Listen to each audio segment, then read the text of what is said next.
And we're live. Hi, y'all. I'm going to be walking back doing this song, and nobody works. All right, peace, family. This is the late night edition. Peace, and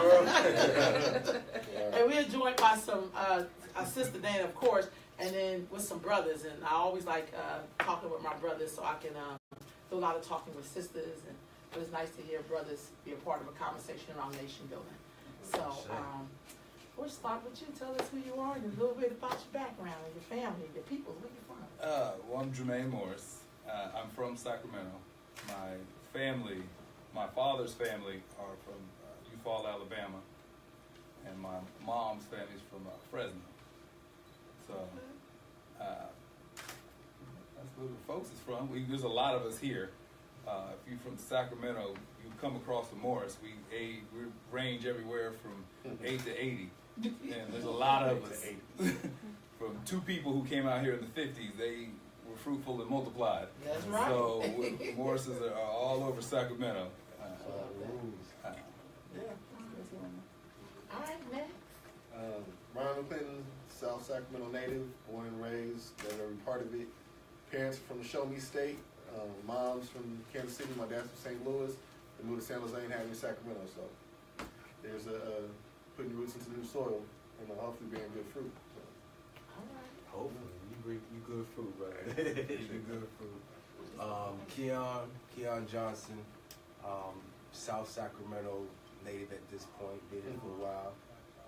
From Brooklyn, my family, my mother's people from Jamaica, my father's people from Jamaica. We came to Sac early 90s, and we've been here ever since. All right. And you are? Okay, my name is Dana Maeshia, Peace Family. My dad is from Georgia, Claxton, Georgia, a little small town in Georgia. And my mom is from a small town in Texas, Elgin, Texas. All right. South of the house. And I call it the basement. I be like downstairs. I'm from downstairs. And I'm Sister Rolanda. Let's see. Mom's side mom and dad both from Pennsylvania, but my dad's people are from Georgia and St. Helena, which is the Gullah Sea Islands.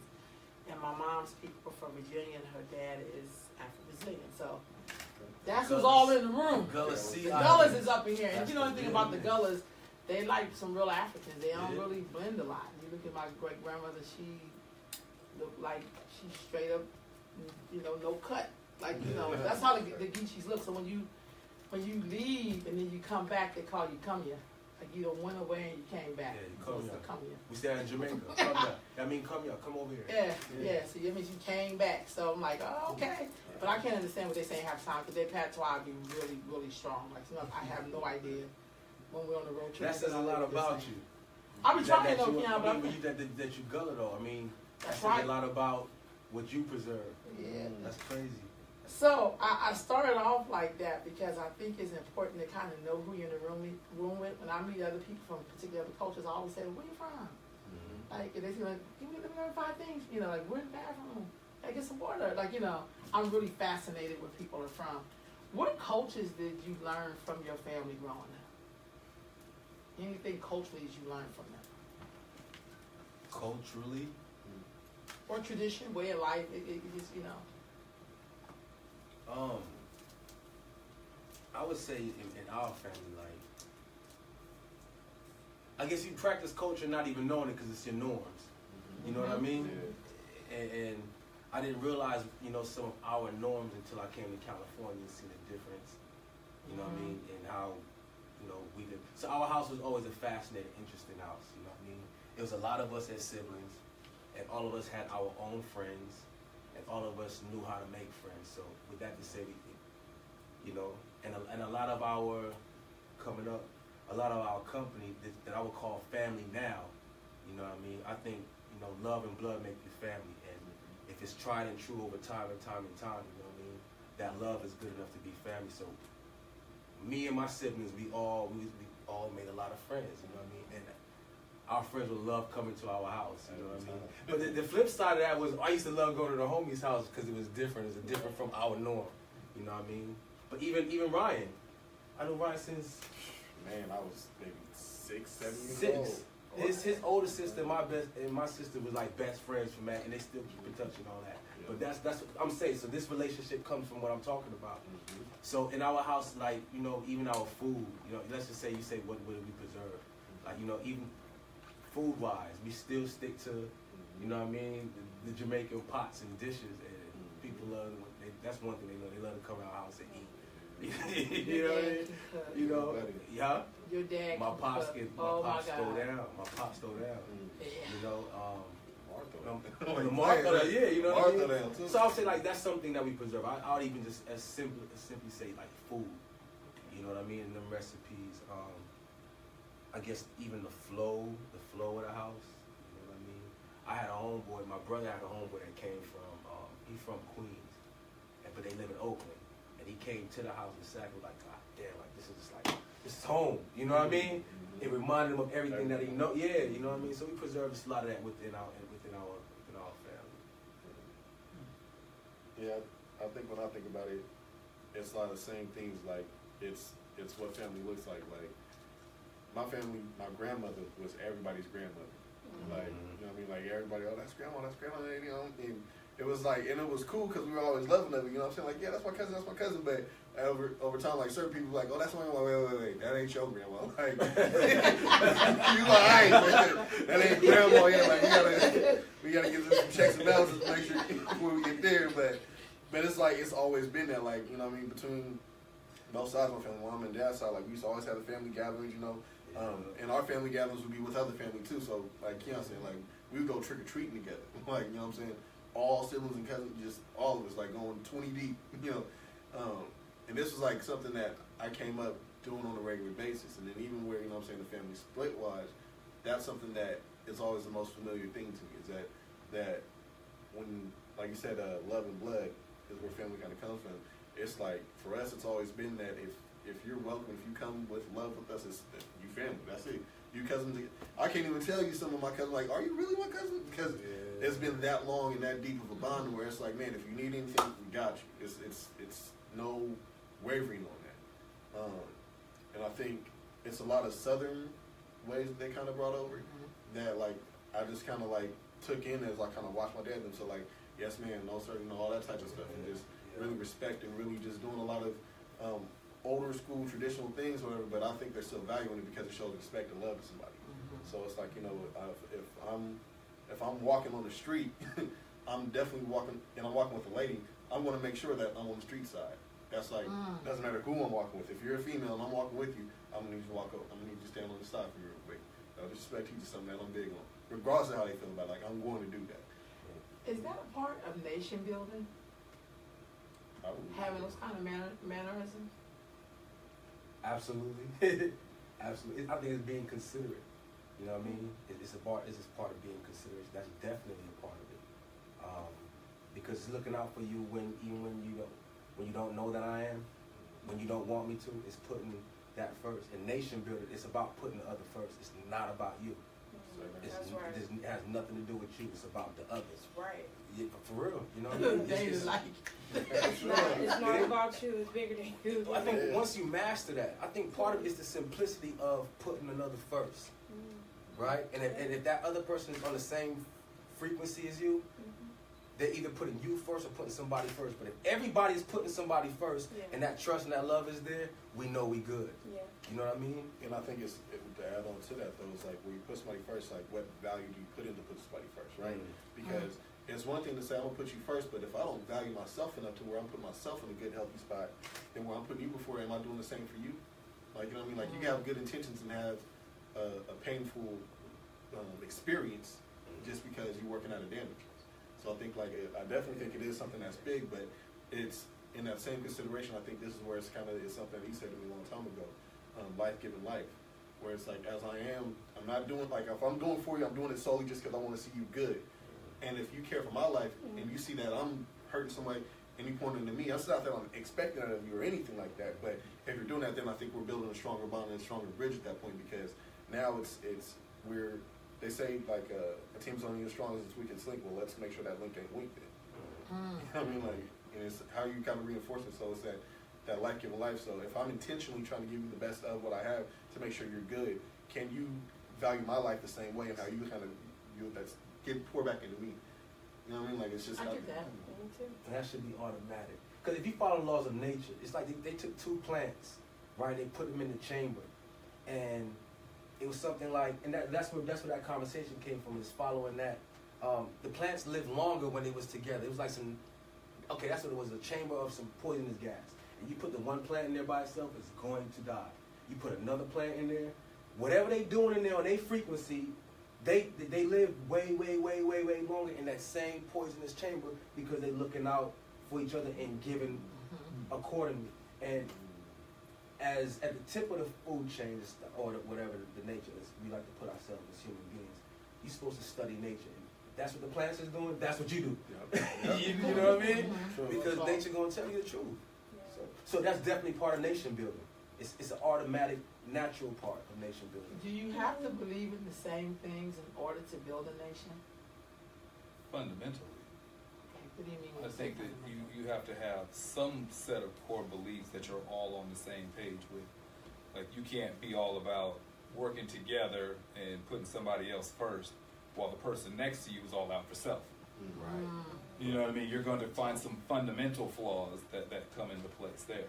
So you're going to have to say some core values, some core beliefs, and a solid agenda.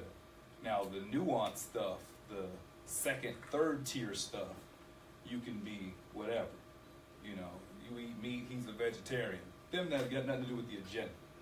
You know what I'm saying? Like, both y'all eating. You know what I'm saying? Like that's the second tier, third tier stuff. I think when it comes to nation building, I think that's where a lot of problems come up, because a lot of second, third, fourth tier stuff gets showing up in the first showing tier. up on the first tier. Absolutely. And then once you have that type of separation, you can't get anywhere. So I think fundamentally you need to have, and it doesn't need to be a long list.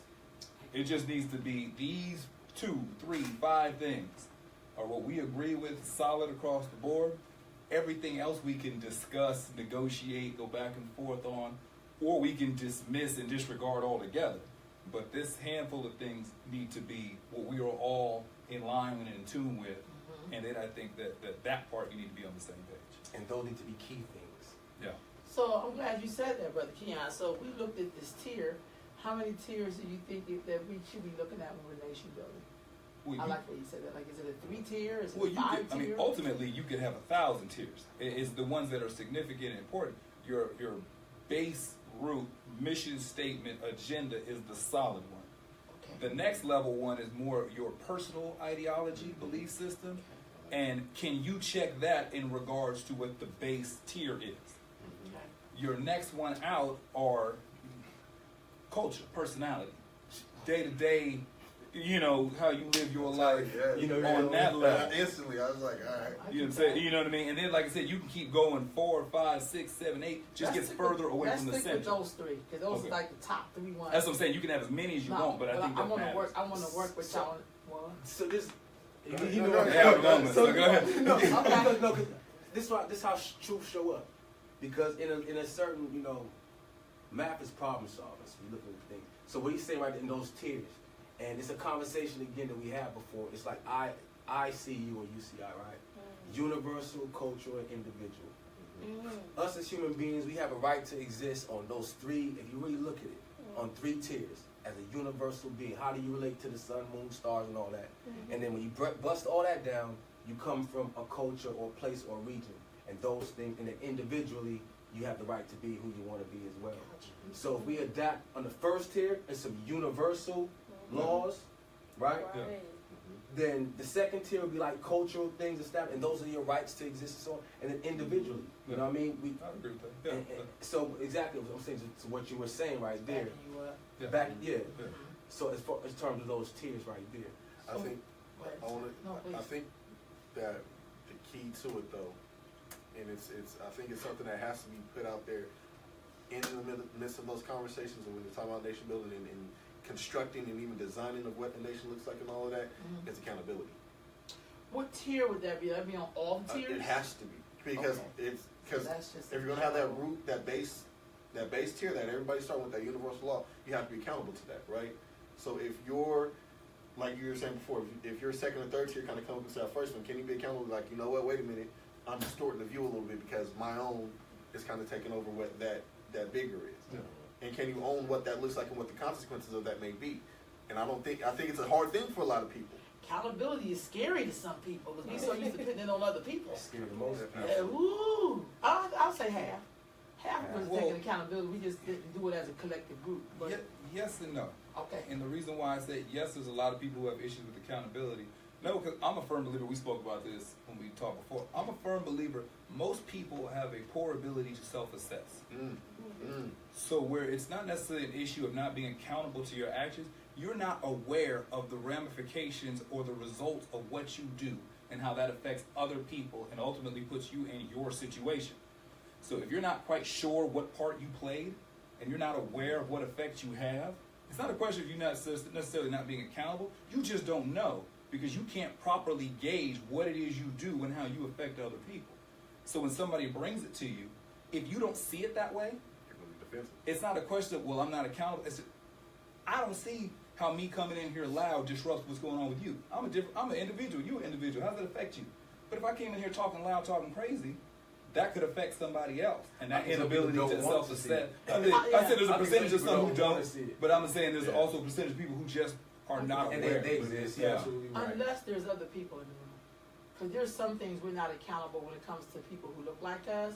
But we was a bunch of white men in here having an NRA meeting or just having. They walking in we quiet. walking here tiptoeing. So I'm with you, but I feel like I've seen us like have accountability with other people. If you can't self-assess, that's not universal. That's a survivor. You are self-assessing. You like crazy ass white people. They all got pistols. I better, this is the wrong door. Yeah, well, I'm saying if you do it, I agree with it. But I'm saying this is self-assessment. It was quick though. I don't think we're disagreeing. I think that an inability doesn't mean you can't ever. But there are people who can assess their job but not their relationship. I agree with that. You know what I'm saying? They can address their children but not their parents.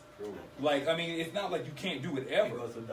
But I'm saying, but there's people who have an inability to do it, for everything. So where can that kind of be either A, brought to light for folks, or B, educated to the folks, taught to people? Because I agree with you, right? I've seen it. You know what I mean? I've had conversations where I'm over here like these grades came extra. Like, but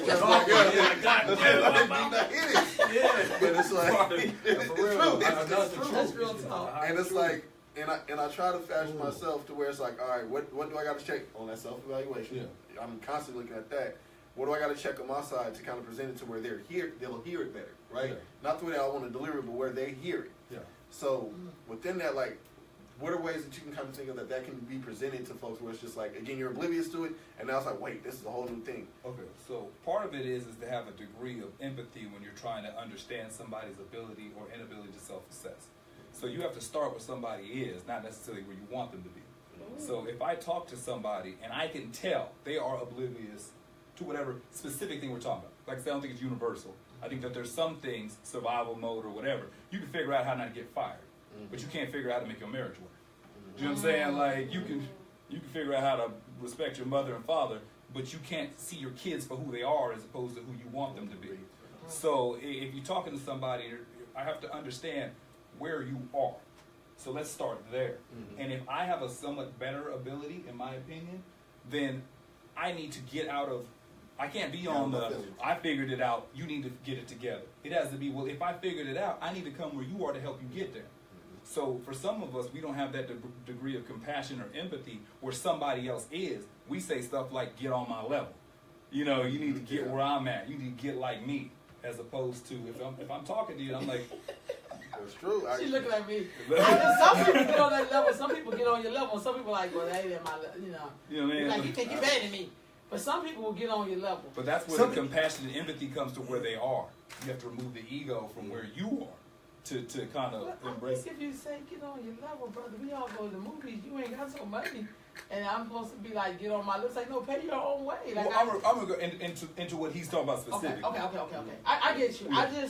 I'm with you. I think that's the beauty of us as a people. We gonna see things like, like in the blocks, But he just said the word accountability, and instead of us just having that just as a characteristic or a requirement for membership, I don't know. Yeah. That then we start questioning that, and it's like there is no question. You just have to be accountable. If every month, like for instance, when I was in the East Coast and they let me join the Susu. usually everybody in the Susu was Caribbean. I was not Caribbean, so they had to have a meeting to see if I could join. You know what? One of the things, the question they had, that African Americans don't have accountability. In Susu, every month you have to give $50, and then it was like I was in a small Susu, so $50 a month wasn't nothing. But you could take that money when it's your month, and you could do whatever, buy a refrigerator, whatever. Yeah, that's called Susu. They call Susus people from the Caribbean. They also do that in Kenya. So I'm saying so. I was always on my game because I knew that was the accountability piece was major for them, because even if I think my sister died, I had to come out here. I paid my Susu like a head before I left, because I was really keen that is a real concern that we don't have accountability. Yeah. Don't nobody want to hear you got a bill and everybody paid their $50 and I'm sitting up there like, well, I wasn't really aware of that's accountability. I ain't talking about the other stuff. You have to meet where you are. But there's an accountability level when we start making up excuses why people sold drugs to our community. Then we gonna make up, well, he ain't had food. Well, none of us had food, but then all of us went out. There has to be an accountability level where you have to say, I messed up, I knew that was wrong, but I was going for me. And the accountability is like, I don't owe you no accountability because I'll do it again. It's like, well, it's fair. So I'm just saying, I think the accountability. I agree with you. I think my thing was that, to his question, how do you approach somebody if that's the issue? Because I'm assuming the premise is that you're trying to get the two of you together. If you're just saying, this is membership for the club, then that's not the case. Okay. That's saying, then, this is what's required, and you need to figure out how to get there. That's a different conversation to me. So I agree with what you're saying. But if it's about, I need this brother to understand, how do I help him understand? Then that's where I'm saying a degree of empathy in talking to him about where he's at. What do you do when he doesn't understand? Well, at some point in time, you can't work this circle into a square peg. So I just got I'm saying, like at some point we have to say, you're right. At some point we gonna have to take the L. If I don't see enough movement or growth or attempts or trying, at some point we just got to say. So where we at right now. I take it that your universal was his solid, right? You said one is solid, one is personal, and one is culture, right? Yeah. And so he said universal culture and individualism. So I think your universalism is his solid. He said you have the solid tier. Yeah. What would be on that solid tier? So nation building. This is what we want to put in. Solid on nation building. Anybody? I'm long-winded, so I mean, I love it. That's what I'm saying. That's what I That's what I'm like. So I mean, no, I love it because we never really get to hear. For me, I'm around a lot of sisters who do a lot of strategizing, who run a lot of stuff. So that's where I get a lot of instructions from, or whatever. It is nice for me to sit around some brothers and hear what's in y'all's brains as well. Universal, I think one is everyone's contribution. You know what I mean? It's your contribution, whatever it is, your gift is, whatever your talent is, whatever your interest is. It's you're making your contribution, and whatever that may look like. You know what I mean? Everyone has to put their contribution and play your part. Again, that part of putting your brother, your sister first, having that part, family. What else? What else? Contribution is one. You're not exactly sure what that look like, but contribution would be one of those things on the solid tier. Yeah, everybody you got to bring something to the table. I think that's universal and solid tier is the same tier. Right. Okay. I think it's that willingness to kind of educate the next. You can't hold, like, you have to pass the baton. You have to pass the baton between generations, between positions, between contributions. You got to pass the baton because I feel like it's something to where, one, you stagnate the growth of nation building if you don't. You know what I mean? That's the first thing that kind of happens, right? You're stopping progress by not allowing it to go further to where it needs to go. The second thing is you're stifling a people or a mind in where you're saying that this is the only way it's going to be done. No, this is the only way that you were able to do it because this is your capacity. My capacity may be a little bit better because you prepared me to be better. You know what I'm saying? Like, when you look at the generation we're in right now, there's so much responsibility on us because of what's been prepared into us up to this point. The access of information, the understanding of how things move and connect together. I mean, just you can start breaking down the tiers of it. So our capacity should be much greater than those who were before us, right? I agree. There's a critique that we can have, but the critique goes to what they had. And keep in mind, when you're a trailblazer, You're the first doing it. So it's a lot easier to pick from behind than it is to pick from ahead, because you don't know what's up ahead now that's going to land itself out there. So I think that baton passing is a big part of it, and you have to be willing to teach into the next. I mean, and that can come from not necessarily elder to youth. It can be coming from youth to elder as well. That's right. It's just having that willingness to learn, teach, and educate on a through and through level. You can't stop learning. You can't stop teaching. Learn, teach, and educate. Like that. You have to be able to produce. As part of the nation building, you got to be able to produce. You know what I mean? You're going to need a military at some point to protect and produce. You got to do what now? What you say? Produce. Produce, and what else? You said the military. Yeah, that's down the line. You're going to have to protect whatever, you know. Well, that to me would be protection, would be fundamental. And that's not only for your livelihood, like your physical well-being, and the safety of those within the community, but also the protection of assets, culture, of all the things that are within, that there has to be a degree of value to keep it safe. There needs to be value associated to it. Like, you can't just create and produce and then just let everybody just cherry pick whatever it is that you create and produce. There has to be, the thought process has to be, this is ours. And that we will protect this like we protect everything that's ours. So I think that falls under maybe military stuff for physical protection and protection of assets and protection of information, in the sense of, doesn't mean that you hoard it to where nobody else can get it, but there has to be a value to it, to remembering history and documenting history and things that are created and invented and ideas that are brought together. It can't just be, willy-nilly about it. Like, there's got to be some value and protection to whatever it is that's being done by the collective. So do you think now in our community where it is now, do we have any protection besides the police? What do you, Say it again. Do we have any? Do we have any protection when you look at our communities? You know what I mean? Being black or being African American, African descendant, or whatever we call ourselves this decade. Do you think we have protection besides the alarm system and the police department in our community? I don't think we practice it. I think it's there. I think it's like an alarm that's not set, or a gun that's unloaded, or a dog that's chained up. Like, it doesn't mean that there isn't things in place that we could do. I just think in a lot of ways we don't do them. So I think that there's more than enough passionate, intelligent, driven, focused men and women who can sit there and say, all right, let's circle the wagons and let's start protecting some of these things that we give away so easily and so freely. So they're there, but I just don't think that they're exercised or practiced enough. Because like you said, you can go to some groups in certain parts of the country where it's real protected. You just ain't walking up in there. You ain't walking up into an NOI building telling them what it's gonna be. Yeah, you ain't walking up. You just ain't walking up. So I'm saying, someone's gonna stop you before you get there. So there's certain. So yes, there are some, but I don't think enough. So there's pockets, right? Yeah. So there's pockets. But if we talking about we as a people, as a nation, no. Well, that's why we're uncovered. I mean, I would say that's my personal opinion. You say that you say in a nation like we one group. We are not one group. There's no way you can do that. But I'm speaking to your question. You said do we?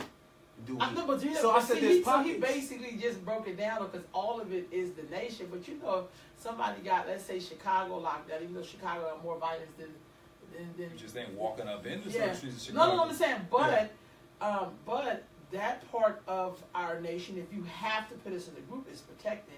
That's our job to protect our peace. I can't say they not doing something that I'm not doing. I can't say that because evidently they doing something we may not do nothing on this end. I don't know nobody who got a military squad or teaching young men how to, or older men who are doing that. They used to do that until everybody got locked up. But I think it's kind of a both of it, right? Okay. I think as a collective, like, do we have an identifiable, like, one thing that you can point your finger to and say that we have our defense or protection, if you will? I'd say no, but I'd say if you look at the different structures, or let's break down the word community and you look at what community looks like in different respects, I think yes, you do have in different areas, right? So in family, in your bloodline family, there's layers of protection there, right? From, if you want to look at it from the spiritual, like who's the head of it was, usually Big Mama, whoever that is, you know what I'm saying, that eldest state head of the family that's kind of got it together in a lot of senses, that's kind of looked upon like, okay, if she says it, we follow. right? If it's a family that's fortunate enough to have a lot of men in there, you know what I'm saying, they might be protective over the girl, you know what I'm saying? If you got a dynamic where it's one girl and 6 brothers, well, guess what? Guess who's going to be protected? You know what I'm saying? So what you say protection over what then? You know Over what I our mean? communities where we are right now. No, our communities. Here the communities at the end, which mean more than one. So that means and some so, yes and some yeah, no. so like for instance, you know, the East Coast looks very, the stuff go down and somebody, you know, something happens, like y'all better turn them in because, you know, we get it in. That's protection when the person appears. It's like, wait a minute, we didn't even wait for the, So, but I still think that's all a part of the overall, what we're saying, our communities. That's why they say we're not one community, because the way you run your stuff, and some people's community may not be the way we do our stuff. Yeah. You know, in some people's tradition, a man's supposed to have like 5 jobs. And in some traditions, some men don't have nothing. So you know what I mean? So it's like, it would be hard for us to see each other as a group. Yeah, I said there's not one uniform way that we don't have one uniform structure You system. certainly don't. So I think if you broke that down, look, there's some groups will fight you if you try to take Jesus away. Mm-hmm. If you came in and tried to say you gonna start closing churches, Burying and you. shut, They they bury shut it down. Listen. They are not taking that in. Bury you in the name of So I'm Jesus. saying, Put some water on you in the name of the chief. you know what I'm saying? Yeah, it will scorch the earth in the name of the Lord. That's real So I'm talk. saying, so there are. It depends on where you are and what you're That's talking real about. talk. That's real talk. Yeah, it is. Yeah. All right, so what about this producing? Do you think we are allowed to, do some of us have learned to produce? It's a protection in producing. So we talked about the protection like a lot of different things. I think the basic form of protection is taking care of your family and then your community as it, you know, it's like starting in the center with yourself and then gradually, you know, move out. But producing, do you think we produce, and I'm not going to talk about materials, and with our children, are we producing good children and respectable children and that when you're gone, you know your legacy, you know, even though it may evolve, it will still be here. So I'm pretty sure when the Ku Klux Klan started out, I knew they were going to change the hoods later on down the line and get some khakis. But they didn't say you have to stick with the hood, it's tradition. Yeah. Like, you know what I mean? They didn't got degrees and became lawyers and, you know what I mean? They didn't just say we got to stay on the farm and keep these neighbors in check. Like, no, like they evolved, but they're still carrying. Got the same core principles, the same core values. They're still producing that. Yeah. Which I think. Some of us are and some of us aren't. I think a lot of this stuff going to fall into some of us are and some of us aren't. We're talking about almost 50 million people. Right. There's roughly 50 million black people in America. Okay. So, yeah, there's going to be a whole lot of some, but not all. So then I like to lean toward, I like to round up, right? And if we're talking about the good thing, then most should be. So my answer would be then no, because the majority, if these things were in place, things would be different. Things would be a lot different. Yeah. So in most instances, the answer can be no. We can always say some pockets, but we talk about, because the part of the problem is that we don't have a uniform vision. And then we fall back and say, well, everybody's different. I'm sorry. We know everybody. No, that's cool. What I'm saying is, we know everybody's different, but can we align our sights on one thing? Can we get free? Yeah, because you can what say, is our liberation? are black people all about religion? You can say yes. Yeah. Because are there black atheists? Yes. But you can go by and large. Mm-hmm. You throw a shoe in a crowd of black people, you hit somebody who pray to somebody. You know what I'm saying? Like, if you say, true. You know what I'm saying? Like, that's something that you could say. Black people in America have a tie to religion. How many black people are arts inclined, whether they be singing, music, poetry, something? That's a cultural thing that it doesn't matter what part of the 50 states you're talking about. If you come across, that's something that you can say yes. When you start talking about like protection and all that stuff, that's where I would be agreeing with him. You say no, because it's not a common thread culturally across the board. So I think that should be. Yeah, you know what I mean. I think one of the things that we're really speaking around, and we've said it to a point, like we gotta have that one uniform vision, that baseline thing that kind of unites us all. It's where we're at now as a people. The question's going to come up, well, who decided that for me? Who decided what that uniform is? Because everybody wants to have their input in it, and justly so to a point, right? But it's like, and again, how that shape is going to look different from where you came, what your norms are, and the whole nine, right? That's real talk. So it's like, how can we get to that point of one uniform vision if it's not? And I think it's more so of what are the principles that we're going to focus in on of kind of being healthy and thriving in a healthy, thriving nation, then what does that nation need to be, you know what I'm saying, across the board? Because I think when you get to that, then you can kind of unearth what those 5 tribes, you know, would look like in that respect, because I think it is going to look different. I don't think you're going to be able to get one thing. I just can't see that possibly happening.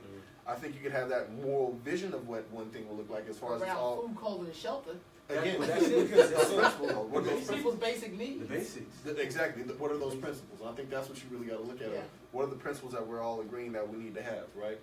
I think we have to properly identify. So the thing about being black in America is we're all one. If you take Latinos, you can say Cubans are different than Puerto Ricans, are different than Mexicans, are different than El Salvadorians, are different. So, you know, or Asians, Koreans are different than Chinese. You know, Japanese will tell you there's a difference between them and Vietnamese. Like there are some fundamental cultural things. So they have an identification. If you're black, you're just black. And so that's where in America. That's what I'm saying. So that's where you run into the issue of all these differences, because you've got a bunch of people who are not fundamentally the same. I agree. Who are all put under the same umbrella. So it's like, well, why are these this and this? These people in pockets? Yeah, because they ain't the same people. We make differentiations for every other group. But us, we're just supposed to be one thing. And so there's nothing that's going to be all, or in some cases most, because we come from all these different backgrounds and different influences. You know, I think the one thing we got all in common is this. Yeah. And everybody don't see it. They don't see it. But what I'm saying is, when the oppressors, whoever it is treating you, even though you know you individually, but they treating you one way because of one thing, we need to unify to that one thing and get free. Facts. But I get what you're saying. Sister LaRock says nation building starts with a system that allows our diversity to be our power and not our downfall. I agree with them and tell you why. Took some kids to see Panther in the Bay. One of the kids whose mama is white and daddy is black said he didn't like because he didn't see nobody look like him. Now, mind you, we live in a world where we see him all the time, and we're supposed to be identifying with him somehow as being somewhat black, but he couldn't look at us and see that. So that's never going to happen, because we really do think there's some kind of special caste system for you if your skin's a little lighter as opposed to darker. So, and some people say they don't believe it, but I always love out when people say they didn't see themselves. It's like, well, I've seen all them sisters in there. I've seen my mama. I've seen myself.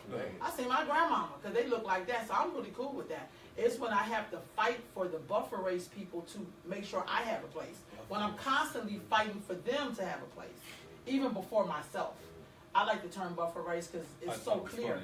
It's so clear to me that it's a buffer and we can't get free, because most of the people who be raw-rawing prefer the buffer race. And we don't want to talk about that. So I don't never fall for that one. Y'all got that from me in the 60s.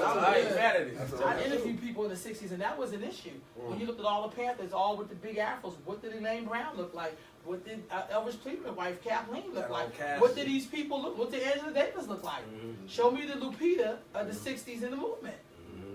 We only know Tupac's mom because of Tupac. I'm about to say. Well, I didn't know her name before Tupac. I said Tupac. It's Tupac. I was telling we put the S on everything. I'm sorry. Just so people put the S on the end. So that's all I'm saying. I feel like when we talk about this thing around skin color, black folks, we be trying to be radical, but we know we be thinking our stuff is a little different because we believe in the caste system and the white supremacy supporting. Now we talking about internal. But that's real though. I hear you, but now we talk about, and that's still effects of. I can't even go to reggae concerts. Slavery, you know what I mean? You talking about go to Africa and now get your wife and be like, nigga, really? Excuse me, but you know what I'm saying? Like, are you kidding me? That's at the reggae concert, where it's Ja, Africa, Rastafari, and then you see his wife and be like, you're a PI. You know what I mean? Like, what are we talking about here? So it's hard for us to even get free on this. I said a lot of. We got Black Panther and people still saying brown people. That's how crazy we are. You're never gonna see a Latino say, "Well, I'm yellow Latina." They like, we just Latinas. They're Latinos and that's it. Because even all those places you name, some of them have more black people than the other people. Now we're talking about our mental issue. I think that's where we're going. But let's keep it But coming. no. But I feel like that's a part of it. If you say one of the things, Keon is correct. But I feel this. But I feel like it can't just be. Because everybody don't see that like that. That's what I'm saying, but that speaks to our mentality and how we... So how do we get past that to Nation Build? Because I feel like some people, a lot of groups came here and Nation Build out for this. Yeah. How do we get there? I don't know. Hurricane industry ain't no being done. But you gotta give us some solution. That's why you in here, black man. You the king, you the God, and I'm messing with Keon. I gotta mess with Keon. Anybody know me, that's how I be. But I feel like, what do we do with that though, y'all, as black men? What do we do with that mindset? Or this, I'm not saying it's the one magic button, but I mean, the reality is, and for me, this is just the lens I walk through it all in, is that it has to start in love, and by love, it starts in love himself, right? You gotta love, regardless of what shade you fall under with this. You need to love it through and through, and love the other shades that can be produced from and of you. You know what I'm saying? Because let's be honest, 9 times out of 10, that buffer race person had a daddy that was probably dark as a Peter and just as beautiful, and might have had a relative who was as crystal clear white as whoever you could think of. Well, the white man had that. Exactly. That's how he got here. But the thing that I look at is wherever we fall within that spectrum, especially as we identify as black Americans, because it's, again, we've had history, culture, everything was stripped from us. We are that people that the hard drive was deleted. They wiped the hard drive clean and then put it back in and said, okay, now you're going to operate to how we kind of create the system of it. Shout out to David Banner for that, because the parable they gave on it was like, if you can agree that, and this is all David Banner where he said this first part of it, now I'm going to go to where I kind of think about it. Okay. Where he was like, if you would agree that the concept of a computer was based off the human mind, the brain, right? So if the hard drive of the computer, the brain, is removed from the computer, and you upload a virus on it, and you put it back in the computer, and the computer starts acting up, do you blame the computer, or do you blame the programmer who put the hard drive in there? You blame the programmer, right? So when we look at that, we're saying that, we've had this infected thing that was kind of put into us and how we kind of exist here in America. I totally agree with the analogy you gave there, because I'm like, you're right. Because when you text away where you came from, what roots, what tribe do you come from, right? Language, of course. Your language, everything, right? It's you.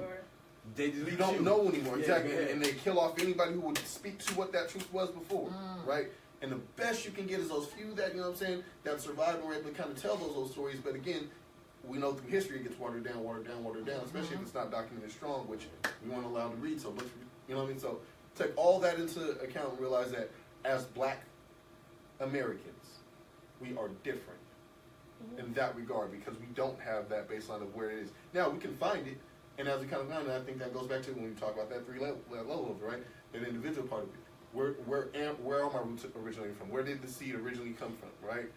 But where we're here right now, whatever we kind of fall within that structure of this color here, this beautiful color that it is, you have to love it. You have to love it. Because when you learn to love that, then you understand what love looks like, what love feels like. And then you can kind of start identifying, am I showing love here? Am I receiving love here? Am I able to give that back? Because if I know what love feels like, I definitely know what pain feels like, because it don't feel the same. And if I know that, then can I adjust myself from operating in that pain? Can I be accountable to that? That, oh, dang, I'm feeling this right now. See, that to me is where the self-assessment part comes from. Because if you're coming from a traumatic, wounded place, you may not know you are. You just know what you're used to. And if everybody around you suffers from some of the same stuff, then you don't know that you're so far off-centered. But every decision you make is based off of being off-centered. So that's where it comes into learning about of getting yourself back to where you're supposed to be. And a lot of us don't do that. Primarily, some are getting by. There's a whole lot of people who could run a race with a broken foot. T.O. played the Super Bowl with the broken foot, had 10 catches and a touchdown. There's a lot of people who can not only survive, but thrive out of their traumatic position. So it's kind of like they never adjusted or corrected or fixed, because they figured out a way to keep moving from the damaged position.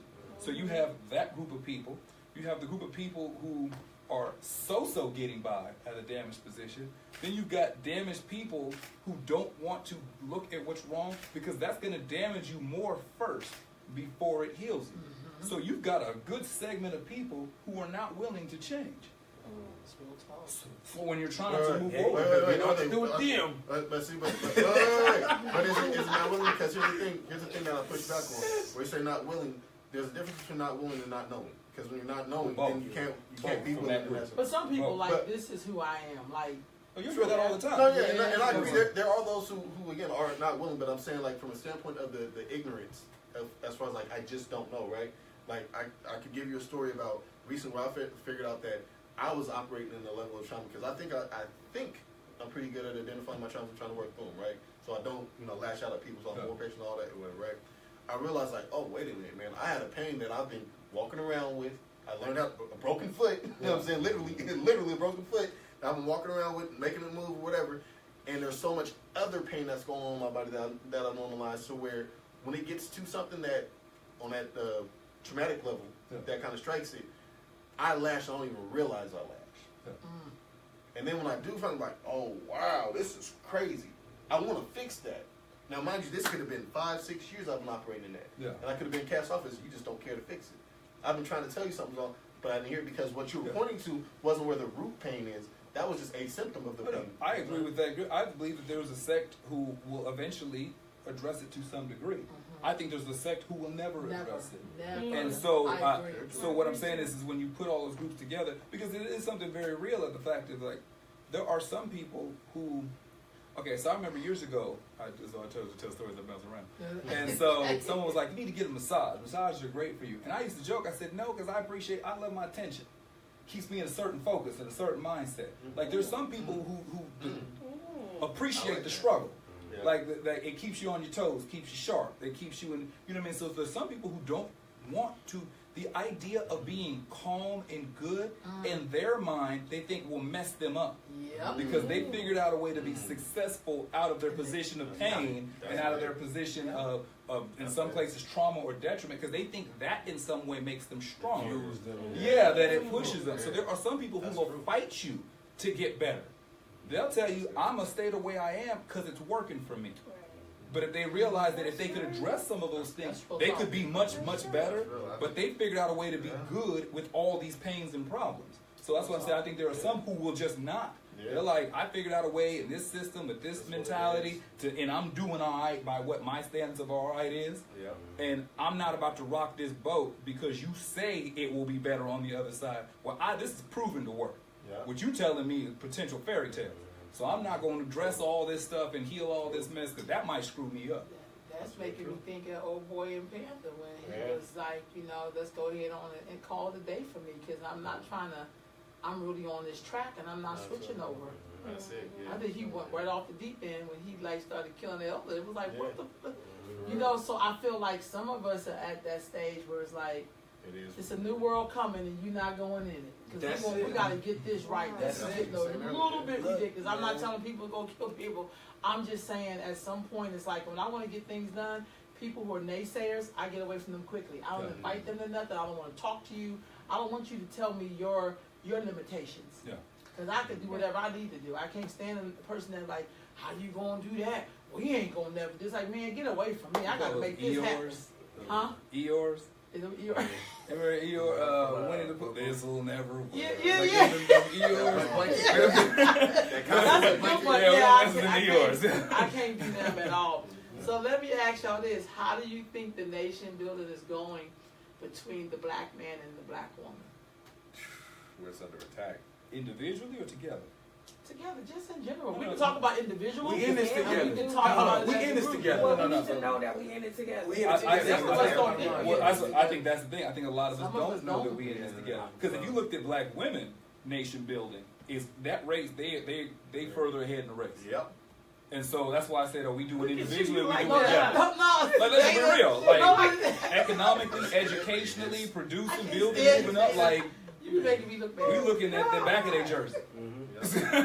We reading the names on the back of their jersey. So individually, black women are I think they done already lapped us in this little 500 that we doing. I don't know if y'all brothers agree with that. One thing for sure I can say one thing I can say for sure, and I know Ro will agree with me. We know that we don't want to, nor do we feel like we can really get this done without y'all. Percentage. You know why? Percentage. No, I'm gonna tell you why. It can't. Yeah. It can't. Well, I think some of us have. Some of us have. It depends on what they're trying to get to. Yeah. So I'm gonna say that it depends on what they're trying to get to. So it's like saying again, that's an assumption.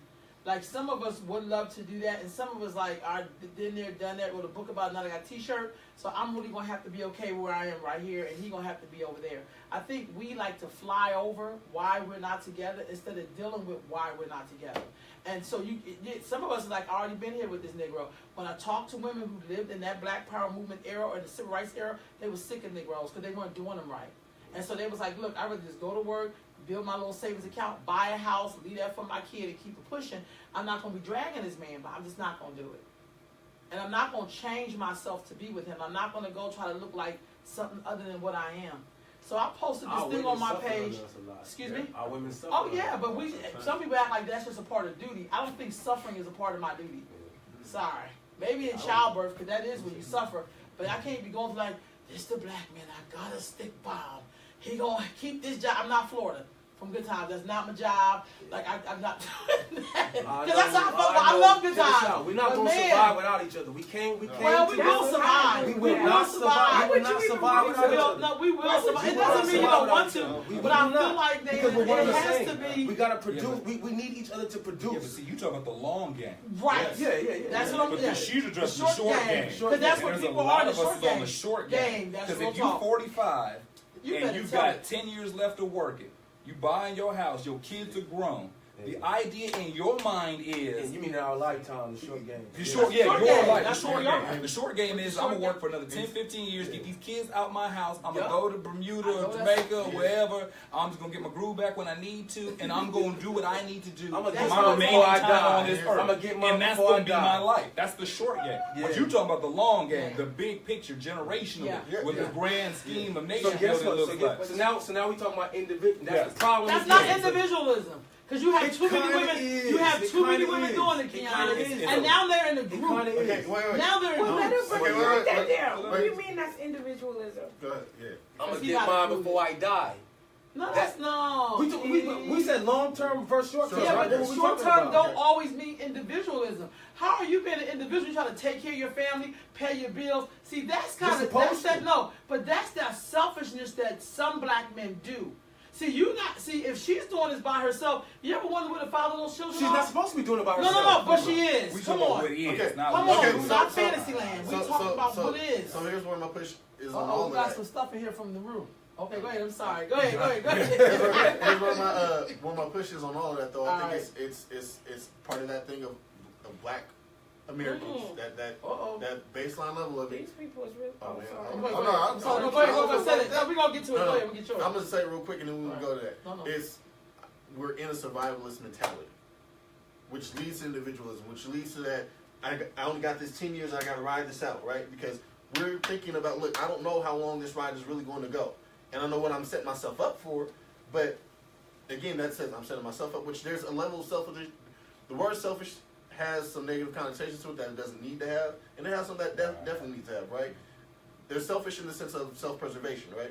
You absolutely need to do that. But for your children, though, not just for you. No, and now that's the part of where when I look at and that's why I look at short game and long game is that you need to have both. It's not we can't operate on this whole thing. I think that yes, women have lap tests and a lot of degrees and whatnot, and it's no shade to them. It's being in survival mode. You've had to do that. Right. But on that same token, it's like okay, where can we treat the survival thing to where we're not operating that any longer? We need to break that because when we're doing that, we leave our people behind. I agree, but we don't do debriefings. Where are you going to sit at with your child's father, who y'all both started out kind of broke, and then he wanted to do him? Because what I do find, a lot of men are about me. My feelings. How are you treating me? Are you meeting my needs? I've interviewed a lot of old men, and that would come out their mouth like, how could you say something like that when this woman giving you all the children and she's been working and cleaning and you can't find a job? And hell, go pick oranges like the Mexicans are selling. Get your work in, go cut a lawn, go cut a. For hell with your man, that false ego of being a man, and you just left. So no, you don't get to like. I'm just not saying you, but I'm just saying you don't get to like pin all of this on. What's selfish about having to take care of everybody? Help me with that. Because if I was selfish, honey, I would have had more money than I got right now. But because I want to make sure everybody's taken care of, it don't work. I see men walking to the sunset and don't even care where their kids are. And I agree with that. But when I look at where I'm talking about the selfish part of it, it's that, okay, in that specific example that you gave, I look at two parts of it. Men and women seeing the world different, right? I've said to you before, it's something I truly believe in. Men live in black and white, women exist in gray. both understand that both are here, they exist, and they're part of it, right? You get to gray by mixing black and white. Black and white, or gray broken down, is black and white. You know what I'm saying? They're both existing, right? But the way that we initially process things, the way that we initially hear things, the way that we initially see things are two very different levels of it. Men, we tend to go one or the other for quicker decisions, for going in that way. Women, I say this in the most respectful way possible. They deal in the emotional realm of things, right? They're emotional. The emotional intelligence of women is 15 times, 10 times another 15 over men, because that's something that was developed way back from birth level of it, right? So the way that you hear things, the way that you present things are going to go that way. So to a man saying, I need these, I have these needs, I need this, in his mind, the way that he's processing, I'm giving every bit of myself for all of this. It may not be received that way. I'm just saying this again, to the same way that a woman can say that, hey, I'm taking care of my family, I'm taking care of my kids, right? And it's not dismissed. It's not dismissed. This is a reality. This is just reality. If I'm going to break my physical body down for 20 hours a day, trying to make sure that we have food, clothing, and shelter for this family, for my babies, for my whatever it is, that's me giving myself for everybody else. I'm going to be good by that too, but we give in different ways. Thank you. That's something that going along with that. I guess maybe two parts. Number one is, I think where you look at the difference of men and women, y'all look at everything that you do. Sometimes we gauge what we didn't do. So you ask a man of all the things that so you look at as the man is sitting there saying, I could have been doing this, and the third. I know. You know what I'm saying? Like I could have been. You know what I'm saying? That's what I think. That look came over me like that. Like, how are you helping your kids and you walked away? Yeah. Okay. So that. Okay, I don't understand how that's black and white. Okay. So the walking away part is a specific thing, because there are some dudes who are there. Like I'm not talking about those ones that are there. Well, that's why I'm I'm talking about the ones who are, but I think I'm talking about the ones who clearly we have people who are not there. Yes, well, that's why I started with there's a percentage who had just bounced. 2 years on the job, they just didn't clock out, and just went to lunch and never came back. That is a percentage. They do exist. We acknowledge that that percentage is real. There are the percentage of those that and maybe in their mind, the best of their abilities, this is all they got. And it may not be much. There is a percentage who in their mind gave 100% based upon what they thought they should be doing with the skill set that they believe was their best at. Maybe couldn't self-assess because maybe they were given 100% in something that could only produce 20% returns, rather than if they shifted and done something else, given that same 100%, they could add 120% return. You know what I'm saying? So when you look at what he brought to the table, may not have been much in comparison to something else, but it really could have been the best that he did based upon what he was working with. There is another group. Typically when you hear men talk about the degree of what I did, it's like, I ain't got no outside kids. Do you know all the hoes I could have been creeping with? Right. You know all the times I could have left a pack of cigarettes and just walked the F off. You know what I'm saying? Like, so when you tell them you didn't do this, you didn't do that, now you don't really know what I really could have been doing. So when you tell me I ain't this or I ain't doing nothing, like, I take that personally because there's a whole lot of stuff that could have been going on and wasn't going on. So to minimize that is where I think the ego comes in a degree of disrespect, because it's like you don't know all the restraint I was exercising, all the not doing wrong I could have been doing. Woman said that though. I was thinking like I watched too much Divorce Court. I get what you're saying. I already know what you're gonna say. But I already know what you're gonna say too. I think the same thing is though. I think if you reverse that to a woman saying all the stuff I could have been doing, it's the same way women feel about a man saying I go to work every day. You would say, you supposed to. So what would the response be for a woman saying, I wasn't out there running the streets. I wasn't. He gonna say, you wasn't supposed to. I agree with y'all. Wait, let me get some of these comments. Since some of these are old now, it's like, I know, we're sorry, y'all. I'm sorry, y'all. So think about, I'm going to read the rest of them, or you can help me too, but this one I'm going to read you think about this as we read the other ones. Okay, she's saying, what can we do to bring to close that gap so that the wings of the bird work in tandem? You know what I'm saying? So that's the question. So hold that. So one sister sister from New Jersey, to produce what? Be specific. All humans aren't designed to raise children to adults, nor should they. We need specifics. I'm with you on that. And then she also says, no self, only collective responsibility. And then it says, I'm not giving my child to my man. My children belong to the future. I am only a conduit. That's kind of deep. I like that, sis. I agree with you on that one. I know Keon know, because Keon think No, it's knows, not that. man. She wants to. That's far from the truth. I like that. But I'm not gonna let the world do what they're trying to do with men right now. Hey. I don't know about that. I want to go back to the beginning with the wings. Hold on. You want to read the last two? I'm trying to let you read two. Okay, so sometimes, socialized behavior. Oh, so you're right. The next one. I'm sorry, Keon. I mean, sometimes a man or a woman. I'm sorry. I didn't read that. Okay, sometimes a man or a woman realize they're in over their heads. And rather than stay and become abusive, they need to bounce. But they still get in child support. Next one. Okay. The The community needs to hold men responsible. It's very acceptable for a man to walk away. It's not at all. It's not. Well, if we're gonna be, Peace, Danielle. Danielle has a comment. Real quick before they get to, I'm sorry. Just. go ahead. And so the next one, Is that it? I'm sorry. that's it. Okay, sorry. Go ahead. Well, Danielle was telling us peace and All her stuff like favorites that. are in the room. Peace. What up, sis? I don't know who that is. But Danielle Hello. You know Williams? Okay, Danielle Williams. I do. She said, I do. I'm not even being disrespectful saying. I'm mad about that sometimes. The first one about the wings on the bird, which way what we got to do to get the wings to work in tandem, you got to figure out which way is liberation. Once you figure out liberation is that way, all the wings, you know what I mean, they're going to do what they got to do. Which way is free? If you think free is that way, and I think free is that way, the bird would be spiraling down and crash. Beak first. But if we figure, the sun that way, the wings automatically, and then whatever wings is not working, you clip the dead wings. And then the bird can fly. Freedom is this way, and that is not really where freedom is. I wish it was that easy. Which way is but I think liberation? freedom, I don't know. Or I feel like freedom could look like different things to different people. Some people want freedom to spend all their damn money. Some people want freedom to buy a house in whatever neighborhood they want to buy the house, even if they burn cross on their arm. Some people want the freedom to go to school with everybody else and not, you know what I mean? It depends on where freedom, I wish it was that simple. Like freedom was like, right down this road here. Take a left. Damn it, we ain't never getting out. We are. We are. We in this family, y'all. We doing the bird. The reality of it is we don't need 100% to be on the same path for liberation. 100% of us don't need to believe liberation is easy. Some of us can get all of us free. No.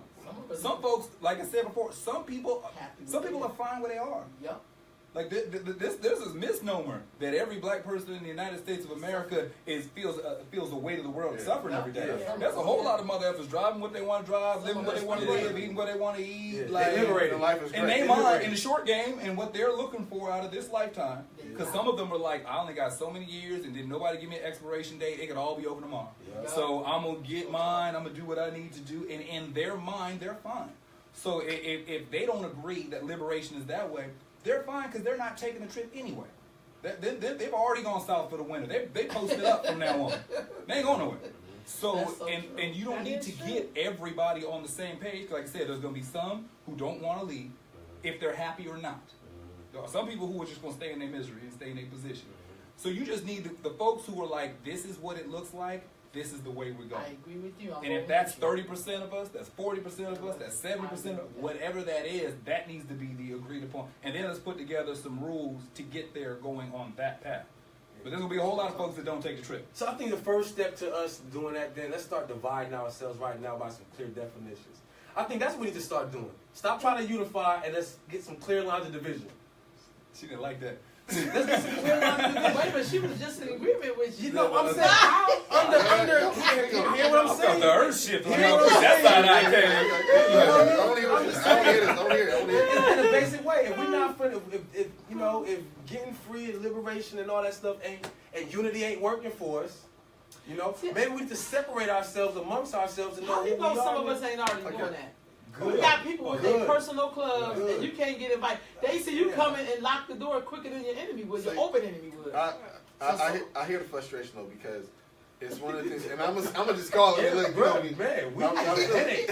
I feel it. It really is though, but I think that's why we gotta have these dialogues. I honestly think it comes to a point of where it's not just having a conversation, it's building from that conversation. So if we identify some key things that we didn't know before, what are you doing to apply that knowledge? How are you growing and going to the next step of it? I think we're to the question about getting the wings to work together. I think we got to learn how to do that in a relationship again. Like, here's one of the things that I push heavy, and I believe in it, and I'm just waiting for somebody to dispel it for me. I'm not saying it's wrong. Just dispel it for me so I can see another way. I want a bigger picture. I want to keep learning about it, right? When I look at the realities of relationship, I think every man and woman has a friend of the opposite sex that they can go to a level of transparency that they don't feel damaged when the truth hits them back. So when I tell you that, yo, you got a wound right there, you're like, damn, I do got a wound right here. Versus somebody on me, hey man, it's kind of messed up how you talk to me from that spot right there. Well, F you don't know what this is. I get that. You know what I'm saying? So it's like, but with that friend, that person that you know that they have your best intentions at all times, you feel comfortable like, okay, look, I don't know, maybe I did come off this way. And let's be honest about it, even with that conversation, you might get mad at your friend like, man, F, you don't know what you're talking about. You'll sit on it for an hour. It was right. Yeah, you was right or whatever, but I still feel this way. That's cool. I'm just telling you what's up because I care about you. I love you that much. So when we can understand that in a relationship, we need to have that same bond as a friendship. How can I talk to you when I don't like you? Same way you don't parent when you don't like each other. The same way you don't live together when you don't like each other. We do not practice on a big enough level forgiveness and acceptance. Ooh. Say that. What we do is we teach models of I'm gonna curve you, I'm gonna cut you off. There are people who pride themselves on their ability to cut somebody off. My game is my cutoff game is vicious. Guillotine. Old school paper cutters. You know, there are people who pride themselves on their ability to cut somebody off. I gotta tattoo this out of here. Yeah, there is no resolution. What are all them tallies on the wall? They were all the motherfuckers I cut in 2017. God damn, people. They called me Jace as a hand. Like, there's a whole lot of folks.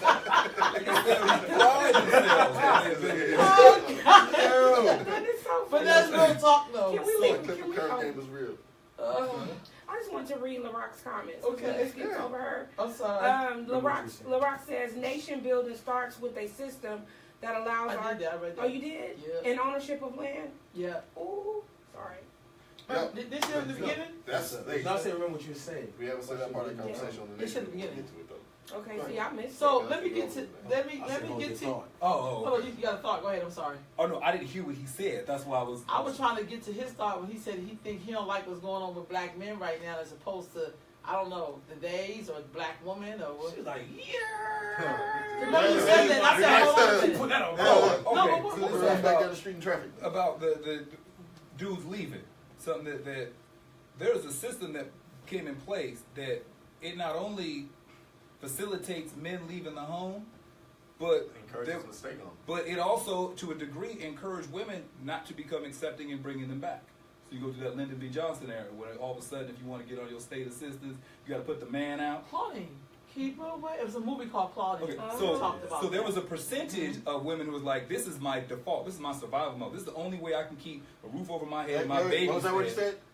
Survival mode. I'm agreeing with you. And so there was some of them who were like, I need the state assistance minus the man because that's the only way me and my baby's gonna make it. There was a percentage of women who was like, all of a sudden this became, draw four and Uno. It became a card that they could throw in the sense of if you get out of pocket and I don't like you, I can cut you off and I don't got to move and there'll still be food in my refrigerator. So there was a power shift difference. So I can tell where you're going. So before you hit full Statue of Liberty, I'm gonna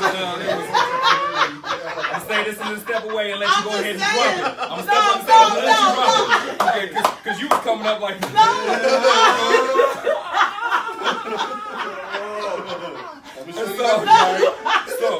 let me say this and then step away from it. So it wasn't an end-all, be-all, and it wasn't a universal path, but it did create a widening between men and women in the sense of I can get rid of you and I can still be good.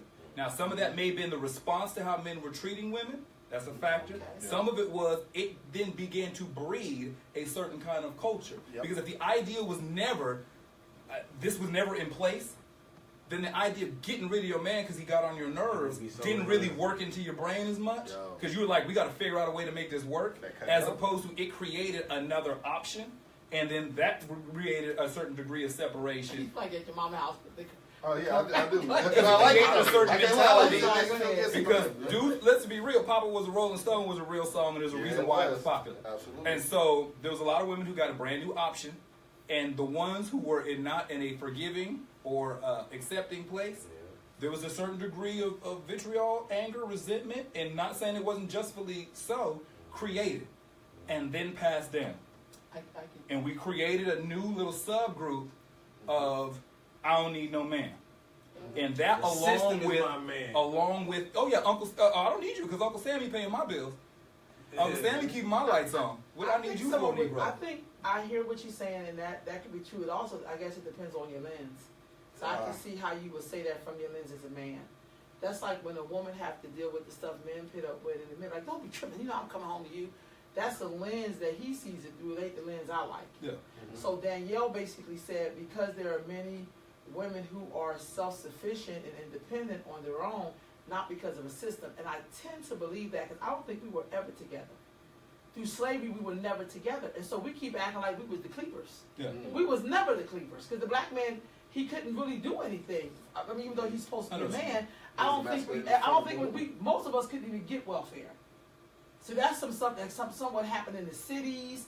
And you didn't even get that much. Some people kept their man and still got the check. Yeah. So I feel like, I'm not saying that didn't happen for some people. Like the movie Claudine is based on that. I said a I get you. No, I agree with that. But I'm just saying, I think a lot of that too was like, I could see if the man was contributing. And I think sometimes we leave out the contributing part. Okay. We were never together.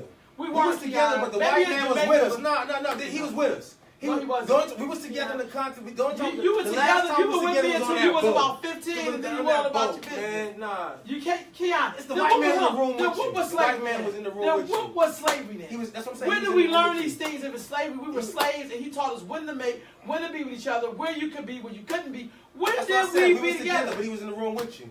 Excuse me? We was together, but he was in the room with us. I don't understand that. You had a job with your boss standing over your shoulder? Yeah, but I mean, he was in your house. I'm saying He he told made you your your house. He was in his house. That's my point. So He was in how? his house. So if that's the case, then how Black and white. could he send you out? No, but if he did, and I don't think that's a black and white. What I'm saying is black and white. I'm saying either you were this puppet that he made you of, that when you were in slavery, you were not a man in slavery. You were a workhorse. Right. So when were you ever in the house with me? And this one. When did we ever do the Cleavers? And this is why I said the black and white debate. Yeah, Just for context of why I said that is because I thought you guys were saying the same thing. It's just the way it was delivered is different. The same room. No, Keon is not saying the same thing. What? Keon is saying that somehow we were like the Cleavers and we were together and then I kicked you out for a check. No, No, you said no, no. He's not. no, He's no. not saying that. He's He's not. not. She me all the time. I didn't hear that at all. I didn't That's not what he said. That's not what I heard at all. You said we worked together. You said we worked Is that together. what you heard? No. Okay, just to Oh, make no, sure. she's gonna side with Well, I'm y'all. gonna make sure it's not a man thing. You do that. You do. It's okay. We need women like you. You do that. You do that. But it's okay. I got help from the room. I got help from the room. Wait. We ain't gonna let that slide. But then you do. What happened? Because No, I'm telling you what happened was. She was shooting at me. She was shooting at me. You too close. You got hit. You was right there in target. I was always trying with the mission. No, you gotta move over. You too close. No, don't be moving her. What happened is, I'm getting. Look, she everybody's leaving. Everybody go get it. Keon, did you not just say to me, yes, we were together? Yes. Yeah. He said, but Okay, it was thing. That's Well, what I that's what heard. I said. But Keep on going though. What else? I said we were never together. Like we Okay, were no, never but together. what did he say, said though? yes, we were No, together. but And Go ahead. keep going. that was you all. stopping. You You stopped. stopping. You started. You Keep stopped the going. part of what he said. He What said was there was a key part that he said. He was always there with us. Okay, if you Right? need to have that, But Okay, but it's the same thing you're saying. This is why I jumped in and said Okay. black and white and gray. No, Okay. I'm good. It's just I'm excited about it because I gotta redeem I myself. love like this moment playing out That's where people wild. can kind of look at it, right? So, and that's what you guys are saying. The same thing. He's saying that where we were together, you had the slave master dictating to us what it was going to be. The same thing you just said. The way that it was delivered was different. That's what I'm saying. I'll Like, take that. And that's what I'm saying. Like, I can take that. But look, though, I heard what you were saying, but you didn't hear what I was saying. Because No, I heard you yeah, clearly because when you say say yes, stuff, you but. I didn't hear your but, because you always, I find sometimes with you never want to state what really is.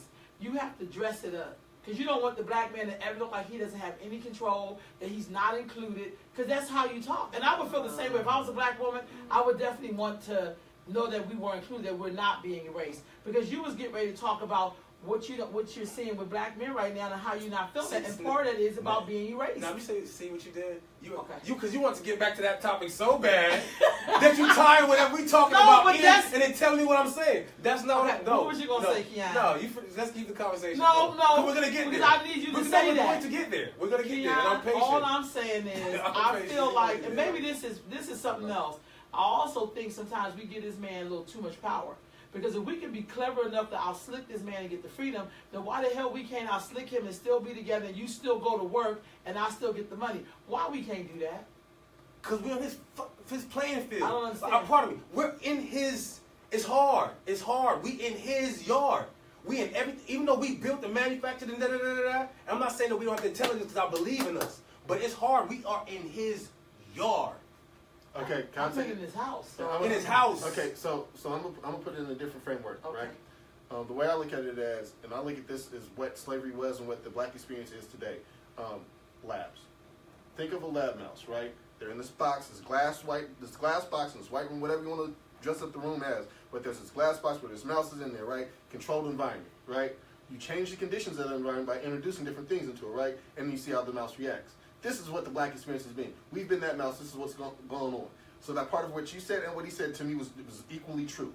There was no division in it. And the fact of where it's like he's saying, where it's hard, and this is just something I believe too, and this is where it's like we have to go back to something that I think it was said in the, LaRock said it, about ownership of land. Yeah. And having a system. Exactly. A system of ownership of land is that we are in their lab. You know what I'm saying? Like, we're trying to figure out how to break out of this experiment that we're in. The whole time, we're still in their lab. It's a bigger problem there than just getting out of that room, so to speak, right? And I'm saying that in the context of like, how are we really looking at the big problem? So when I look at ownership, I look at how are we now saying, okay, instead of looking at how I'm getting out of this room, how am I looking at this, the people who are affecting this room, how are they even housing here? How am I redefining the way that I see the world around me so I can understand what I need to own so I can now take that power and then apply it in the way that best fits who my people are? And it's a hard thing to do. And because we don't have the advantage of having structures and systems in place, we have to develop it. But in order to do that, we have to develop with one another. And I mean, it's a step-by-step process, but we have to get serious and intentional about it, because the more and more that we can allow those divisions, those divisive things to happen, the more that we can allow those traumas that cause us to lash at somebody like that, to push us back, the further and further it's going to be from us actually getting more closer and closer to that goal. Okay, something I agree with, go along with that. I think maybe the mentality shift needs to be less rats in a lab rat, ants to an ant farm. Ants work the same if you put them in an ant farm or if you put them outside in the middle of the dirt. They still work for the collective, they still build, they still put their roads and highways, they still eat, they still distribute work. Everything that they need to do in a small confined space, regardless of the stimuli or whatever it is that you do to them, because they are on one like-minded, one accord, one plan, one focus. If the mentality is that I'm just, moving and just kind of reactionary, as opposed to having an actual plan, I think that's where we run into more problems. Yeah. But I think something to be fair is that, like I said, our situation is not all the same. Now, granted, I get what you're saying systemically, where you're saying you're going to be treated the same way because you're black, regardless if you're in Seattle or San Francisco or Saskatchewan or whatever. But there's degrees to what your day-to-day life looks like. And I think that until we all get real on the fact that we don't all have the same struggle every day. And there are black people who don't equate their blackness to other black people. So when you try to sit there and say, you need to do this, this, and this, Negro, I don't need to do nothing. Because my situation is good for me. My family's taken care of. My husband or my wife is fine. Like you know what I'm saying? So you trying to get me, but I'm saying, but you trying to get somebody who's, let's just say, quote unquote, figured it out. They figured out this rat maze to a degree and got themselves in the spot. Because there's some rats They know they get, every time the buzzer goes, they get cheese. They don't care that they're in the trap. They just know every time the white coats come through and there's a noise, cheese is coming. What I need to get this stuff for? You know what I'm saying? Like what you talking about breaking out? Yeah, all I gotta do is just post up and run this little race every day, and they come by and feed me. And I've also seen people and read of people too who, even during that period that you like to talk about with the welfare, they didn't, just because the white man was setting it up for them like that, they didn't follow that. That goes to what you said, everybody didn't have the same, they didn't react to the same reality. And we act like those people are invisible. We want to act like everybody over here was like the rat. Some people knew they weren't a rat. Like some people knew they weren't a slave. Most of us are just slaves, and some of us are descended of enslaved people, which they knew they weren't. They're not slaves. And I think we act like that. Those portion of people don't exist because we want everybody to think all of us are 90% over here, when really it's not even a 90%. Because some people been figured their way out of this, and what they don't do. And I feel like this. If I did figure my way out of something, I probably wouldn't tell everybody. Because that requires work, and most people who say they want it ain't about the work. Well, I'm just going to be honest with you. I agree. Yeah. I agree. And I don't want to cut you off. Comments from the room. I agree with you. And it's that part of, are you making a decision for somebody by saying that, though, right? I get it. I completely understand it. You know what I'm saying? I do. I don't like it. I don't agree with it. I get it. I understand it. That being said, that's where, going back to our original conversation of, I think when we look at the nation bill, that teaching component has to be intentional. It has to be a big part because, again, if you figured it out, and some people feel like, you know what, I did my part. I took one pupil and I poured into them. Now, if they do the masses, great. Maybe that's all they can do, but what I'm saying to you is, some people spend their life to teach a lot of people and end up with nothing for themselves. And then some people you give all the work to, and they don't do nothing what you give them. They just want to be sitting there eating, but they don't get them help prepare. They don't get them help do nothing. So I wish it was like either or, but we have, so think about all the free welfare a lot of us got and didn't go volunteer at our kids' school, didn't ensure them walking home, didn't, you know what I mean, pit their man over their children. I mean, y'all, we got things in here it's so not as simple as man being against women. Woman, there's some other stuff in there. Sister Danielle says, and I'm with you on this, Danielle, I rarely hear a woman say, I don't need a man. Right. I know a lot of independent, self-sufficient women who seek relationships but will not settle. That's a different story. Because there's nothing like somebody telling you, you're just too strong. I've heard some dumbass men say stuff like that. Like, why would you want me to? I've never heard a man. I have. Oh, yes, I have. I heard a man say that to me. Yeah, and I was just kind of like, I'm saying, I was like, oh my God. Like, Sister Camellia said, women have moved from the belief that having a man is better than having no man at all. I grew up hearing that. It's best to have a piece of man and no man at all. I grew up hearing that. Another sister said, rules, job description, we have expectations, but we haven't really sat down and discussed it, what we expect of each other. But we never sit down and talk about anything. Ain't just this. I wish we could just have at church. Maybe that's a good place. Or this is what we are to expect, but we don't do that. I mean, we don't even sit down. I'm not saying, huh? In the mosque, they talk about it. I guess they do. I don't know. I'm not in the mosque, but times I was in the mosque, we did not talk about that. We did the description of what an MGT is, and I don't know what the men discussed. I wasn't in the men's class. So I don't know. We sat down together and said, this is what, we all get instruction. Your mama said have clean underwear. Do you know if the boy got clean underwear? Did somebody teach him how to clean his underwear? Clean between his toes? No, we don't know that. We just assume, but we never sit down and say, hey, I didn't know you did that. Okay, I'll be mindful of that. I didn't know when I do X, Y, and Z, that's against your tradition. Maybe I shouldn't do that, or maybe I'll do it when you're in at the house. We do not do that. We never do debriefings. We don't like to look bad. Since enslavement. We ain't debriefed since the slave shit. We got over this stuff. Process none. Well, I think. What you gonna say, brother? This brother got another comment. Go ahead. Oh no. Well, I think one part about that is we don't debrief, but we vent.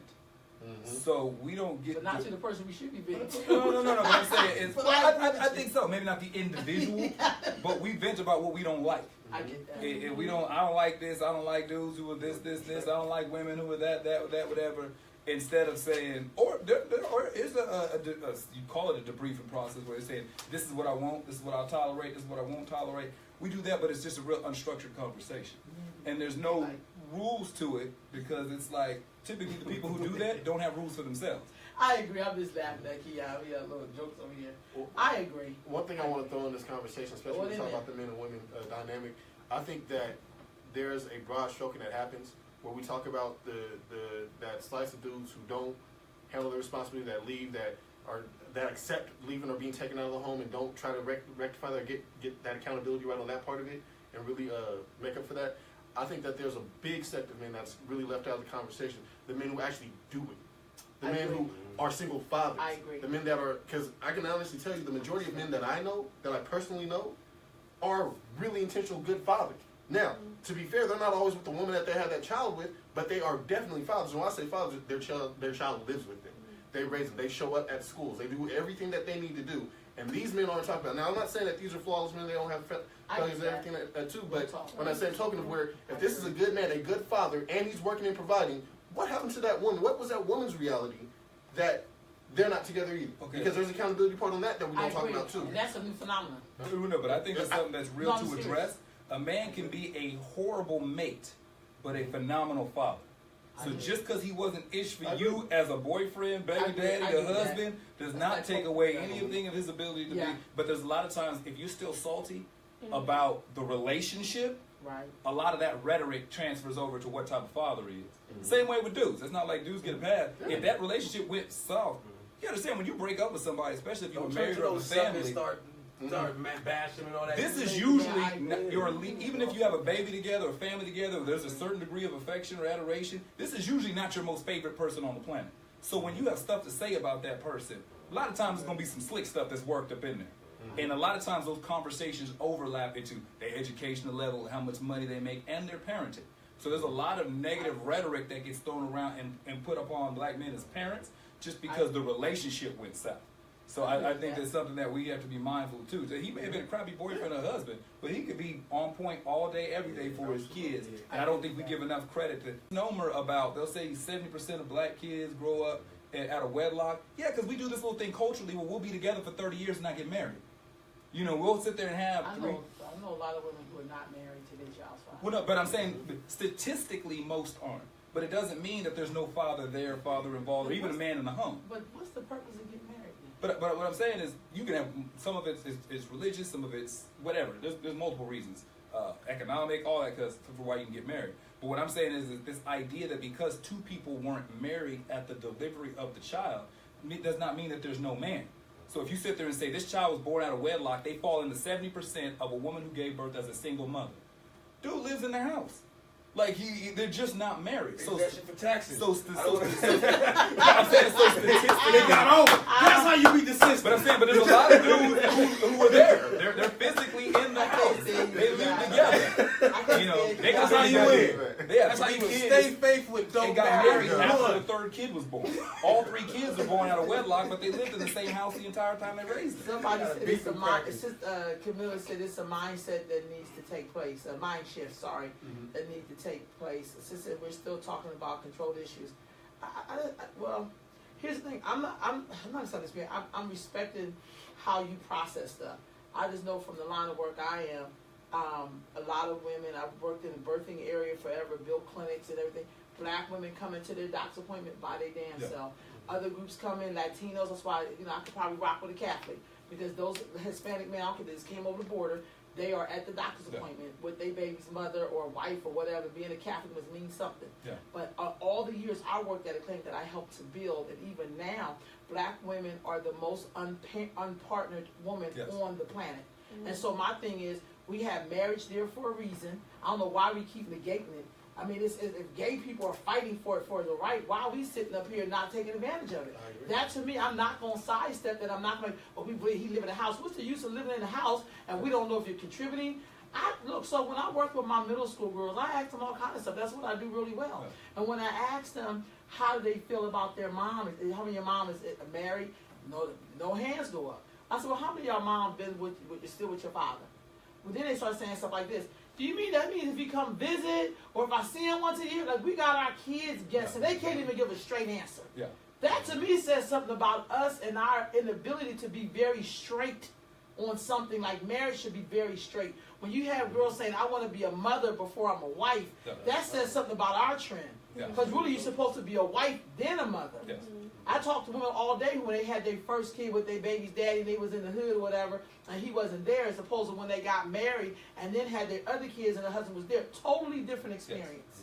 But it's kind of like, we got to really talk about that. Like, it has to be a little bit more responsibility than just dipping and having sex, but no responsibility. We carrying on the traditions of how we carried on when we was enslaved. It's like now you're free, but you're keeping the customs. Yeah. You know what I mean? Yeah. You quote unquote. You know what I mean? And so you see a lot of what you're seeing is that still being played out. That's still being. And I'm not saying it's right. God forbid. If I think slavery was wrong, then practicing slavery, it's like the motherfucker get out of prison, you're still institutionalized. You know what I mean? No, that's real talk. It's happening. That's real talk. We have to be as, if not more, intentional about breaking those cultures as they were about implementing them. Right. And most of us aren't. I think what I struggle with, I think some of my... So that come back to the accountability part. I agree. I think, not like I don't agree with you, I do. But I think the part that I go, is that I really do believe black people are like these brilliant people. Mm-hmm. And I'd be expecting for us to show up like that. That's my, damn, we made these people.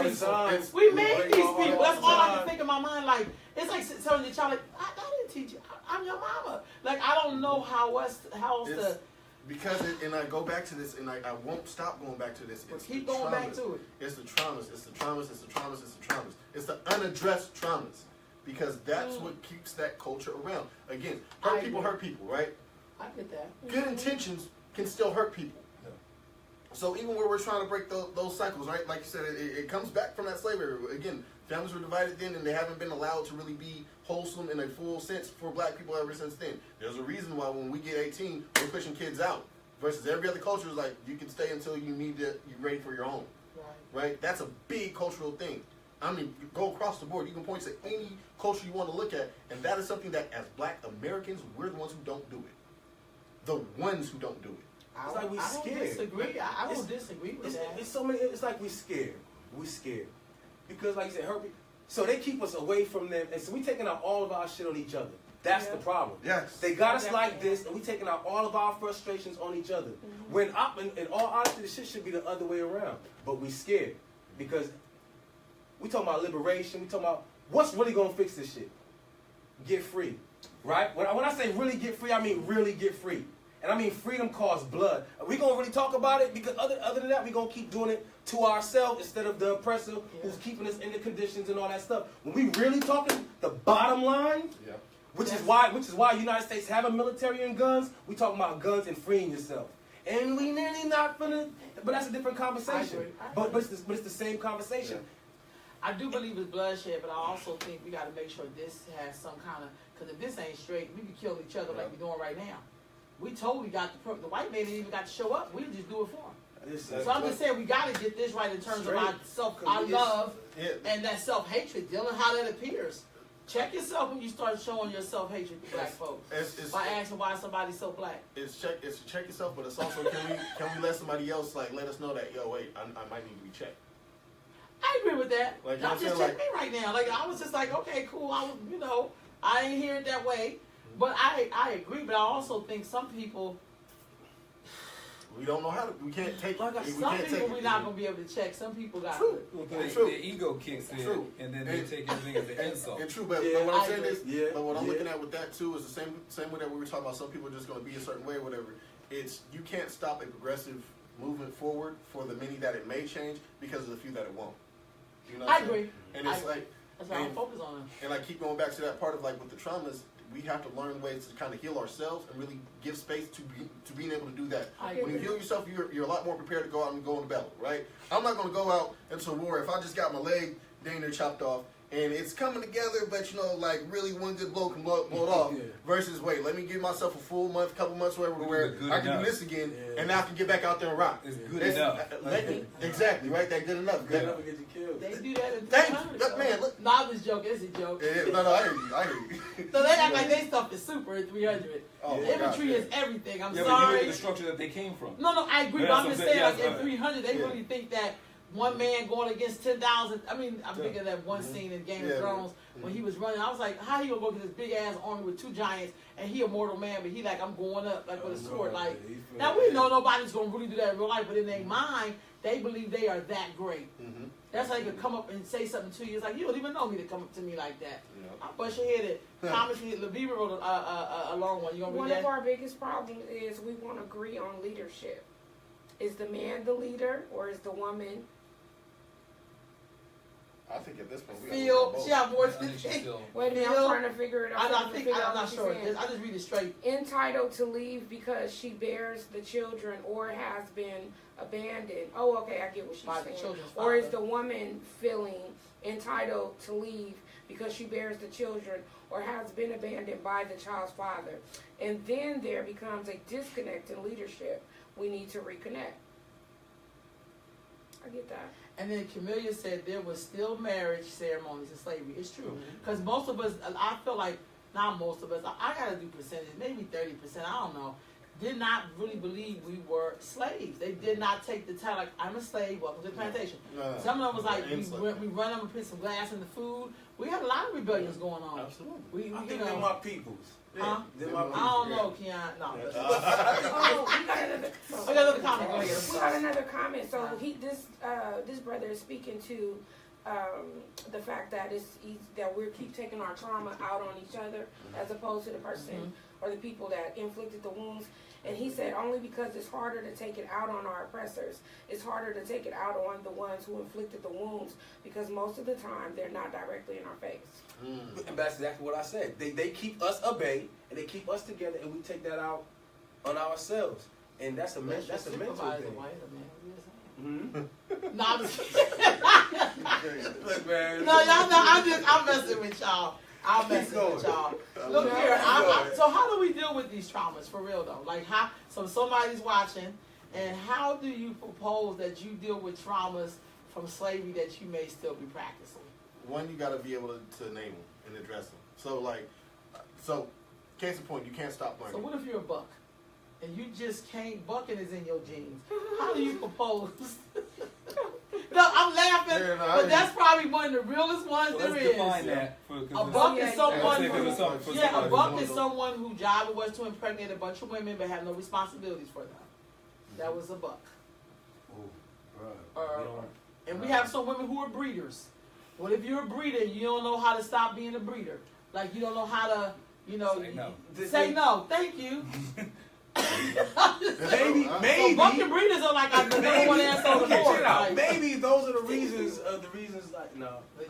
Maybe the buck and the breeders is the reason we're gonna be here forever. I don't know. What I'm saying is they keep trying to kill us off and we ain't going nowhere yet. Maybe the buck and the breeder. I'm just being joking. Well, I'm saying they need to be in the car. They just shouldn't be driving. Yeah. You won't pay for that though. No, but I'm saying 45 will cut the I said that. off. I said that jokingly. But come on, y'all can't just be breeding and with, you know what I mean? Because that adds to the imbalance, man. You can't just be breeding and not have no intention here's the thing, though. of raising. But you may not be raising your kids, but it doesn't mean that you're not producing for the people. Doesn't mean that you're not. It doesn't mean that you're a wash of a human being. Right? I agree. I said, but how do we stop that trauma? But what I'm saying is that there may be value in everybody that we've got. They ain't got the proper work assignments. Say that again. Like instead of talking about who we need to get rid of, maybe they just need a new work assignment. They need to work. Okay, but you gotta understand, the folks, what you call them, the implants, the Stevens, the agents, the whatever, them are extreme supervisors. The ones who know what everybody else is doing and report back, that is an incredible skill set that can be used towards something else that's better for the people. Absolutely. If you know what's going on, but we gotta keep them under a microscope. You know what I'm saying? If you know what's going on with everybody, everywhere, at all times, that is a hell of a skill set. Yeah, but he's a You just need a new work assignment. You just need a new work assignment. You need to be in an accountable position. That's what I'm saying. Counts receivable. You know where everything's going, where everything's I like that. You know what I'm saying? Yo, that's so real though. You know what I'm saying? Like instead of just saying we need to get rid of folks, new work assignments. Okay. Hey, that is so true. Oh, that is so true. But some of us we need some of us we will have to get rid of it. I think there's less of us we need to get rid of and more that just need a little help. Because I think some of us, the brain can't see past what it doesn't understand. So if you have a very limited experience and limited new information and everybody you're around thinks the same way you do and you don't think the alphabet goes past G, Yeah. you know what I'm saying? Like that's all y'all only using A through G. That's everybody you know. I would say this. You are high in that area. I like that, man. You elevated me a little bit. What fits you? You dealing with love and compassion. Yeah, Sometimes you like, need that balance. You need somebody whose job is the crusher and somebody whose job is the redeemer. Which is why you can't just have one group of people. So there's some people who say, I ain't got time to wait for the people who ain't on board. That's fine. Those are the people who need to go ahead with the ones who are already set. There'll be a certain percentage of people who are bringing the ones in the mid-grade. There'll be another percentage of people who are starting to cold. We don't all have to run at the exact same speed because we're not all doing the same job. So I think we have a problem with, we say, oh man, I'm the soldier, I'm the this, I'm the that, I'm gonna go out there and everybody who's with me, we gonna run. Okay, that's cool. But you can't carry the pots, the pans, the stoves, the food and all that if you're the frontline soldiers. So there needs to be people who are back bringing the books. So we gonna be back with them. The children ain't gonna be running right alongside the 30-year-old soldiers. We gotta have somebody who's watching the babies. We gotta have the force field around the women. We gotta have the around the elders. We gotta have the folks bringing the ones who are on the fence, because those fence dudes are just an experience away or some new information away from a new point of view. We throw away 20-year-olds like it's 20-day-old. That's what I'm saying. So let me ask you this: what do we do with the 24-year-old boy who raped the 9-month-old baby? Okay. What do we do with him? I'll tell you do we redeem him? That's what I say that's the filter, because guess what? After we do all that, we're gonna get to the line of people that off with their hands. We don't need. Oh yeah, I said get to them. I said there's a percentage. I think right now we have too big a pool that we're trying to get rid of. It don't mean that ain't nobody about to we're gonna get rid of. It just means that we sit there and say somebody who's made a bunch of poor choices by 20, 21, 22, we write them off. As if all of us weren't doing stuff before social. No. I'm not saying you specifically, but we have a real problem of we throw away 16-year-olds. Yeah. You know what I'm saying?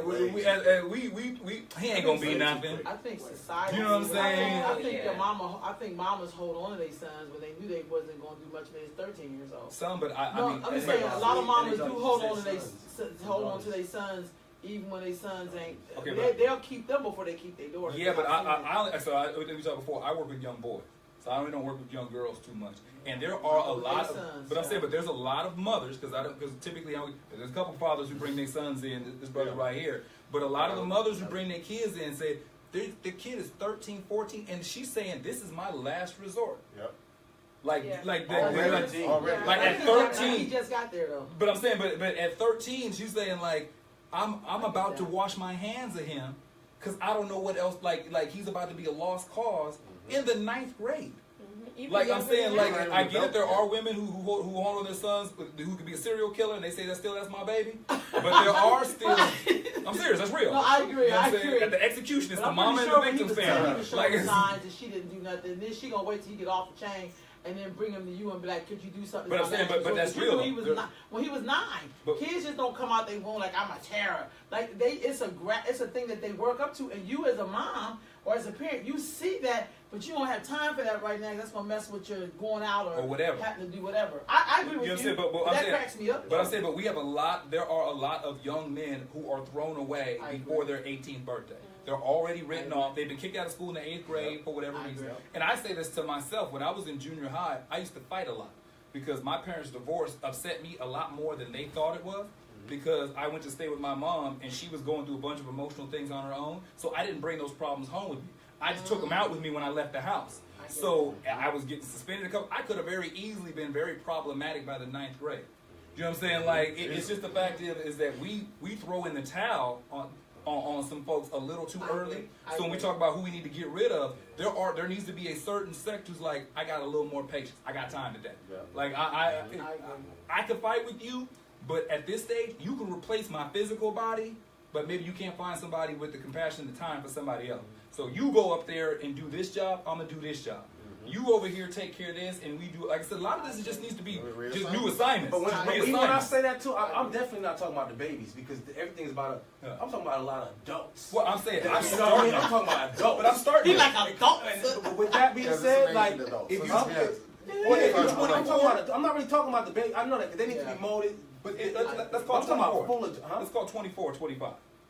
Is that what's acceptable? Let's call it 26. I feel like 24. I'm just trying to understand for the sake of conversation. Yeah, Is no, it I called get you. 26? I'm gonna say 26. I definitely wasn't talking about the youth. I didn't say youth. I wasn't saying you. When I was about, I was gonna say I wasn't saying that wasn't towards you. Okay, no, I'm saying I general, deal with enough. I get enough young conversation. boys in there whose moms Yeah. are like, I'm at the brink, like, Yeah. and the kid ain't. But in They're the 8th grade. babies still. Like That's what I'm saying. Yeah. But let's call it 25, 26, and he already got 2 babies, and he just can't figure out a way to get right.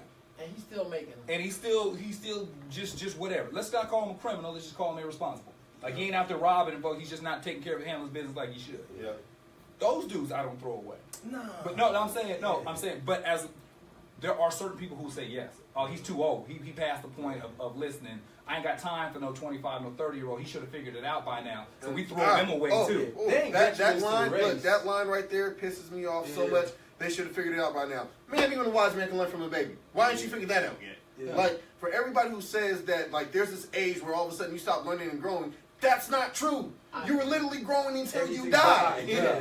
Literally until you die, you keep advancing in I age. think there's some things people should know before they start letting their seed flow. Depends upon where you come from. I agree, but No, I'm just saying though, if we was in a in perfect school, world, yes. In a perfect if we world, was yeah. in a school and we did a class where you went in and talked to young boys when they was 13 and giving them the know-how book that when they started having sex, let me tell you why you don't waste your seed. Let me tell you why you don't. I feel like if some young brothers got there early enough, they would make a different direction of how they use their seed. I didn't say they wouldn't have See, that's sex, cultural, but though. they That's would not culture. use That's their foundational. seed I think- like I that. think- But I say it for myself. When I Okay. was younger, so you don't get married unless you can support you and your wife without your woman working. You don't have babies unless you can support you, your wife, and your babies without your woman working. You start having sex once you can feel what you want to feel. So But I'm they're saying- not worried about marriage, babies. No, but I'm work, saying none I of got shit. that They worry before about I was feeling. out there getting it Yeah. in. So that was already there Yeah. before I was doing stuff. Mhm. So the mentality, I'm 40 years old, I ain't got no babies. Mhm. See what I'm saying? Because I had never had a wife, and I never wanted a baby mama. So it's like it was already ingrained before I was out there like that. So I'm thinking you can't start at 17 when he's trying to find out what that mouth do. You got to start when he 8 and start Yeah, when he's yeah, 6 yeah. and start ingraining some Before that puberty hits, responsibilities. it's like, You know, like I agree. So a lot of stuff be like, I think that's something to think about It's- though, and I think some it is people culture. would be open to that. In terms of how that, because a lot of young men aren't getting that instruction, and they mama not. They mom don't even know they have a wet dream. They're like, oh my God, this boy peeing in bed, and it ain't even that. Because I've had some parents come to me and say that. It's like, well, it depends on how she It's- living. What can she say? and that's what I was gonna say. I'm Is that sure. so much of it You is. know what I'm saying? Like Yeah, he's sure. looking at how you moving. What you And gonna that's tell what, me? so much of it is like, yes, we can have that intersection where you're going to a class and talking to a kid, but where the majority of his life is outside of that. If everything else is teaching him something different from that reality, again, the seed's planted. So at some point, hopefully, it will get nurtured and it'll click for him. But you're talking about how many years are going where that reality that he has outside of that experience that he had, where somebody came and spoke into him, that is teaching him a completely different way, right? My dad, the cultural thing I got taught, of course, you have, kids, or I'm saying, be a wife for kids, all that whole stuff, whatever, right? But the biggest thing my dad taught me is that if you lay down with somebody, if something comes out of it, that is your responsibility. married or not. Period. that's real You talk. better be a father. Unquestioned.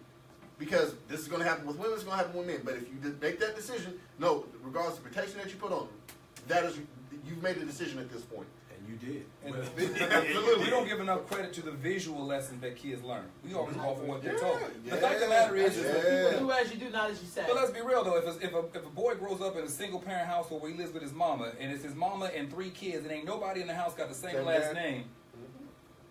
No, think about it. You got 4 people in the house, and ain't 2 people got the same last When you name. look at the camera like Bernie Mac. Like, you know what I'm saying? It's like what you gonna tell me? Especially, That's real talk. like, and especially if he's the last one. Yo. And he's like, I got 2 siblings, and 3 of us ain't but at the most 2 to 3 years apart in age, and all 3 of us got different daddies. And they old enough to start doing math. You know what I'm saying? We gonna sit there And they old enough to start doing math now. and And numbers making sense. yeah, and then you gonna start saying, well, you don't need to do this. Well, you did it. So when it comes to the young men, you think this go back to their mamas? It's a factor. You can't. Neither parent's off the hook. Neither. It's a joint. It's a joint. There's more to blame for that. It's not. I would take blame. Let's take that word blame, Okay. because that blame is where we go so wrong. We need to blame somebody. Blame is attached to a judgment. What's the reality? Oh my goodness. I blame ourselves. Blame Y'all myself. y'all didn't even fall for that one. Okay, that's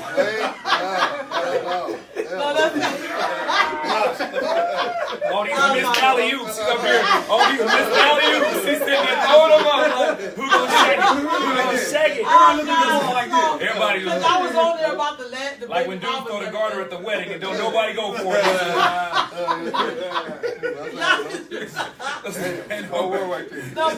So who does that fall on? For real. I know I'm wrong. So who does that fall on when the kids start to do, especially for a male child? I'm just saying. To be honest, it falls on whoever's sewn into him.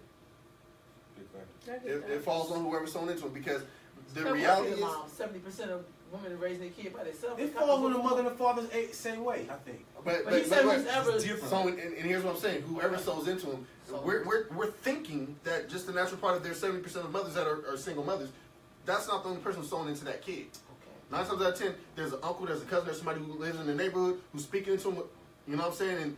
And that's where it comes back to that village thing, that collective thing, where it's like, okay, I understand that you don't have all the elements you need to come up the way that we should be cultivating you. So, with this part that I can, I got to pour this into you. Okay. And if I'm realizing it, if I'm being accountable to if I'm deciding to do this, I'm investing in you, how am I giving the best investment? I need to bring in the other factors that can kind of help where I can't fill in those gaps. I need to be willing to have that conversation with the mother. Now, here's the other reality, right? Some mothers don't want to hear that conversation. I've talked to a lot of parents my age right now with teenagers that are getting ready to be adults in these streets right now. And they don't want to hear anything about, well, I know how to parent. Really? Then why is your kid at the hospital at 3 a.m. where there's a gunshot victim and you ain't calling for him? And he ain't a sophomore in high school yet. You're right. So there's a lot of those realities, but again, that's going back to blame. What is blaming doing? How much solution is blaming giving? Let's really look at, okay, what does this baby need? It does, but it's designed to make somebody feel bad. Thank you.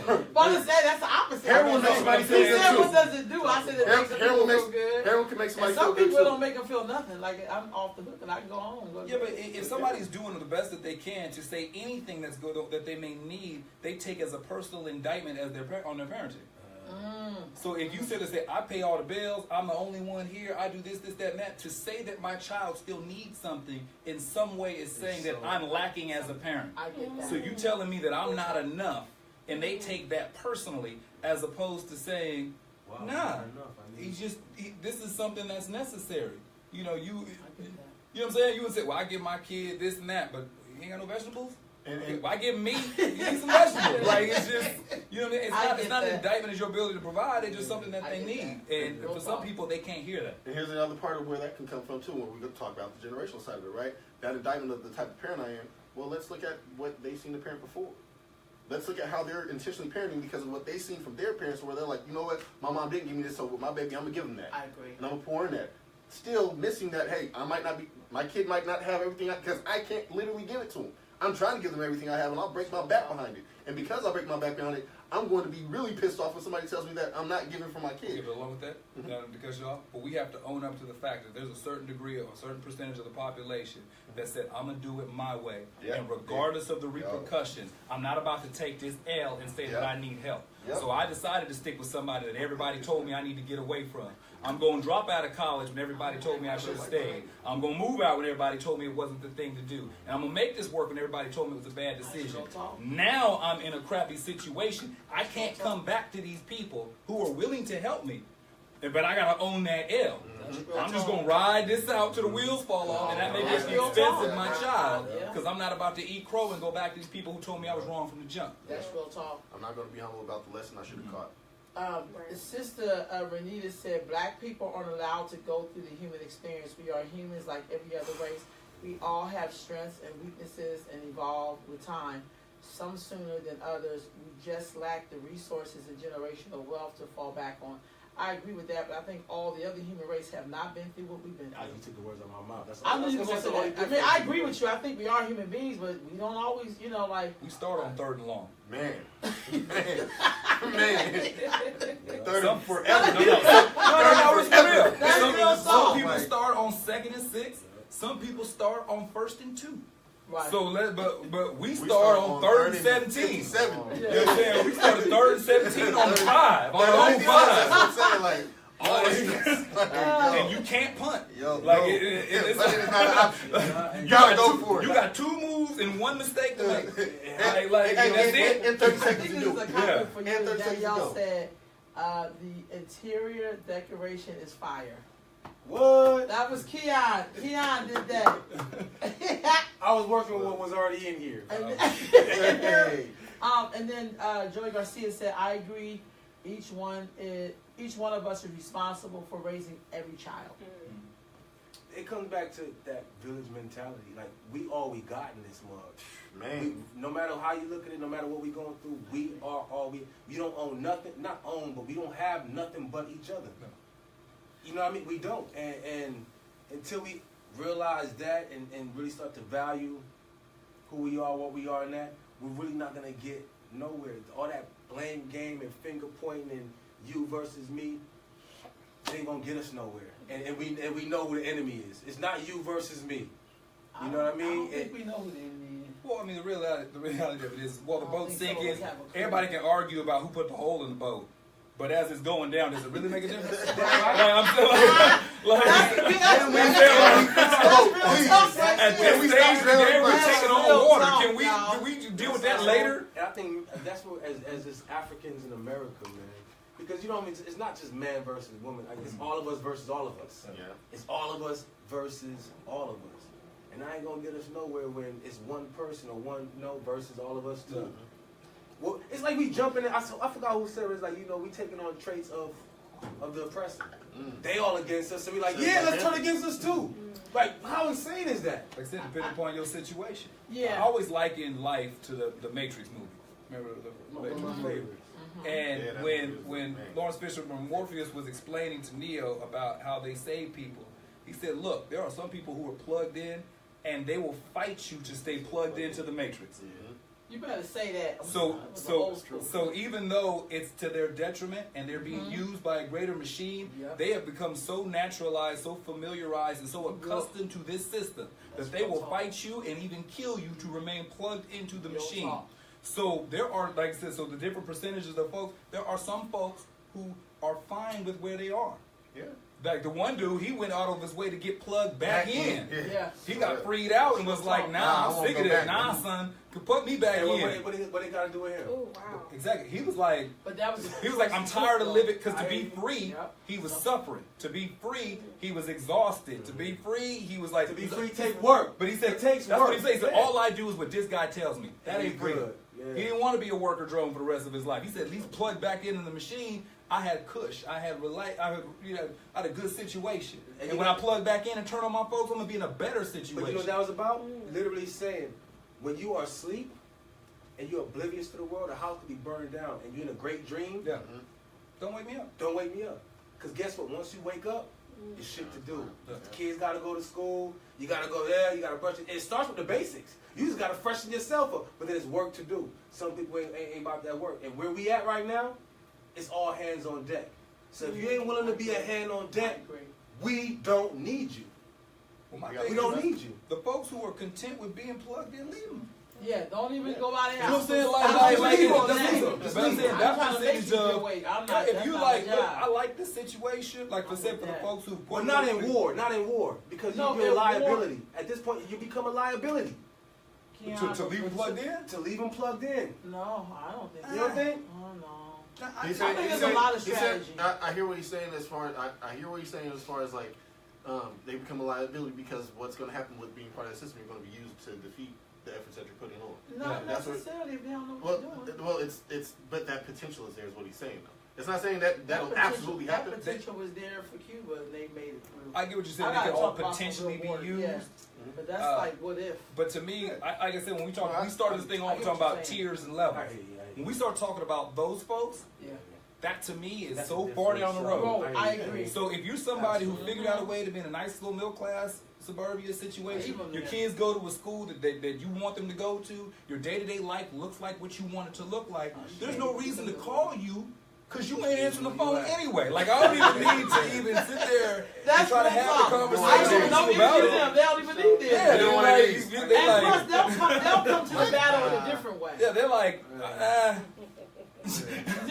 they'll come to the battle if they choose to in a different way. Yeah. Some people come because they're born to be a fighter, and some people come after they done got beat up and almost lynched, and then they'll be coming down like, we gotta do something. You be like, we Negro, I've been out here. Some of those people are the ones that just send money. Yeah, yeah. They'll sit there and say, I don't want to be on the front line. I'm not coming. But here y'all go do what you need to do, and I'm gonna go back to my life. Mama Kua's. Okay, yeah, I can do that. This is an elder from Philly. Okay. I like it. You see it? Yeah, real talk, compassion with accountability. The delusion of inclusion is so thick. I agree, some of our people are addicted to oppression and have no idea what freedom and black empowerment is. I agree with all hands on deck.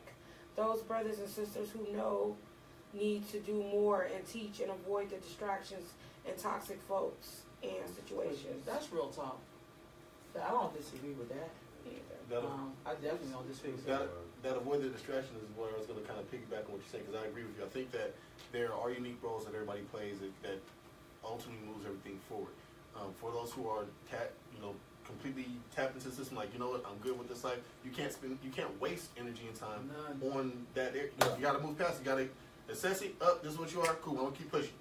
Same thing with the one who doesn't want to get fixed. You know what? You don't want to get fixed. That's cool. There's going to be a doctor on the back end who's going to check with you again. Hopefully that works out for you. If not, you know what I'm saying? But I got to make sure that you're not a threat to what's here now. I got to protect against what your harm may be in the meantime.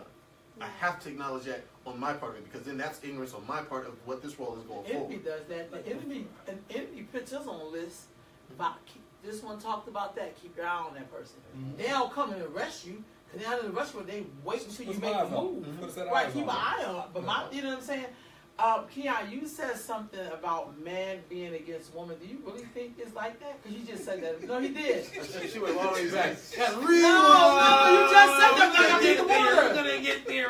Keon, like I'm in the water. You just said that like I'm in the water. No, what it was, I forgot what it was rooted in. I did, in terms of where we are right now. Okay. In this dispensation of time, it is. There's not enough harmony between male and female. Everything is against. It's very unnatural. You know what I mean? And I think if we plan on surviving and moving forward progressively, and the way things are supposed to be, we're gonna have to find out. So we're talking about man versus woman, but even in the back, to be a little bit more specific, we're talking about the black man, black woman, or whatever, and just overall how society is trying to emasculate the black man. And then there's some people following that argument and lending it their ear.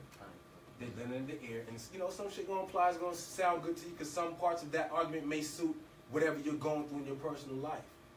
And I'm just saying, the same way they did it to us in slavery, emasculate, they're doing it all over again in a whole nother way. And me as a man, I won't let that argument. I'm not entertaining. Give us an example of what that could look like. And I'm not saying I disagree. I think I don't understand it. That's why I'm asking. I think you do. I think you do. I think you do. I think there's a conversation. When you say that you're being emasculated, honestly, y'all. No, it's the way society is trying to deal with the way society is. And I'm not just being a devil's advocate. I don't just mean I just mean the way society in general is the I don't need a man argument, what they doing with the homosexuals and all these other different things. They just trying to disrupt the picture of what an upright man looks like and how and his operations. I'll take it a step further. Okay. We'll go? I want to go around the circle on this. Okay. Give me 3 examples that you could point to in any of our mass media, be it TV, social media, whatever you point to, of a strong black masculine man that's actually perpetrated out there a lot. I can tell you the most recent one is Black Panther, so I'm going to take that one off the table because that's probably the best example you've seen. And he's a cartoon. Exactly. Now tell of actual strong black men that are masculine, not good about their family and the whole nine. No. I'm just asking for 3 examples, and we can go around the room. I don't watch mass media like that. You do? You doing it right now? No, but this is social media. That's mass media. It still There's a affects lot of good masses. brothers on social media, though I don't know them. Okay, but They appear to be good by their Facebook page. I get what you're saying. That's Yeah. You say more national or I could say international. Gerald Muhammad. I could say anyway, Javon's husband, Brother Robert. there we go. I could say Brother Jamil is pretty. I mean, I know some brothers who are. But what right I'm saying for real. that are like broadcasted for folks to see. They're not gonna ever be on TV, though. I mean, I'm just saying. But like, that's his point. But I feel like even though we have those are examples who are out there. I mean, there's a lot of bitches and hoes on TV. They don't mean that we gon' I grew up with that, watching that, and I didn't want to be that. So I don't. You know what I mean? He gave some good examples. So some of the examples he gave, I can agree with him in terms of how they make man seem like you can't have expressions, you can't have feelings, or you gotta be soft, or I hate the way I see men recording fights when women are out there fighting. You hear a brother in the camera like, just look at there. I see that. I'm just, you know what I'm saying? But I could definitely see that. She thought I was going to disagree with you, huh? No. You know what I'm saying? Dang, I'm just saying like he can never tell me. No, because you brought it back. No, because you said that I went to the water. Yeah. And you thought I was like into the water to say I'm what just you gonna saying, say while I was at the water? I know fashion in the United States, this system, you know, and this was something that you told me, had me looking, and I said, you know what, that's true. Part of their only strategy is just their consistency. Them crackers, they never gonna change their plan. Why change it up? Right? They're not gonna. It's gonna work. They ain't broke, now don't fix they'll it. That's what I'm remix talking. it, but it's the same thing. You know what I mean? They'll cut the sample. They'll give you the jazz version. You listen. Oh, I know that song. This is just the jazz version. Oh, I know that drum beat. This is the drum. They're gonna keep giving you the same thing. So with that whole emasculation, when we talking about like the man out the house and the castration and they doing it still right now. Yeah. And they making it trendy and popular. And I'm even hearing men. Like, you know what? Yeah, like one thing I can't say that I seen 2 men on divorce court last night. You know,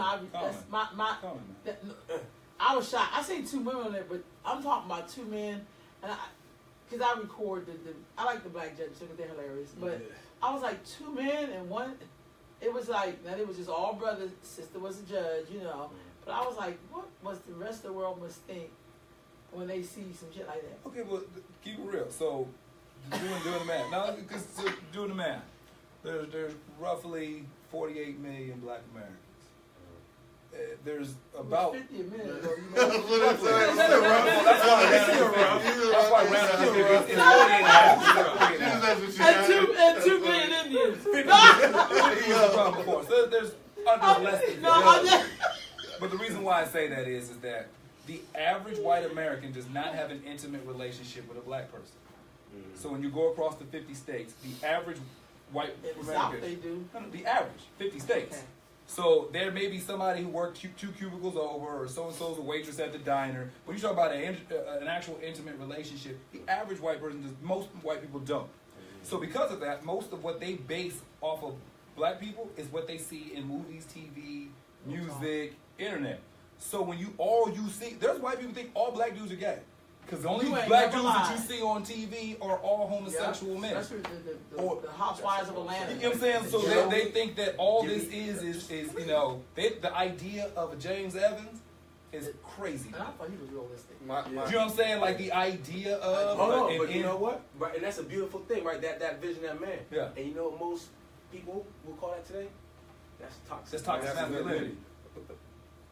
Toxic masculinity with the new one? Toxic masculinity. Okay, so toxic masculinity. I can see and they keep ping-ponging that thing like being... So if you want to know the criteria, if everybody's not familiar, the criteria for what falls under toxic masculinity is the same criteria of what was used for machismo. It's the same criteria that was used for bravado. It's the same criteria that was used for a real man. The same criteria, the same behavior, the same speech, the same everything, right? Was the same definition. 2017, they went hard to call that exact same stuff that's a man's man. That's a real man. That's a macho man. Now. That is now the definition of toxic masculinity. Now this is what I'm saying. Wow. And they expect you as a man to just take that. So they want you to define and follow. No.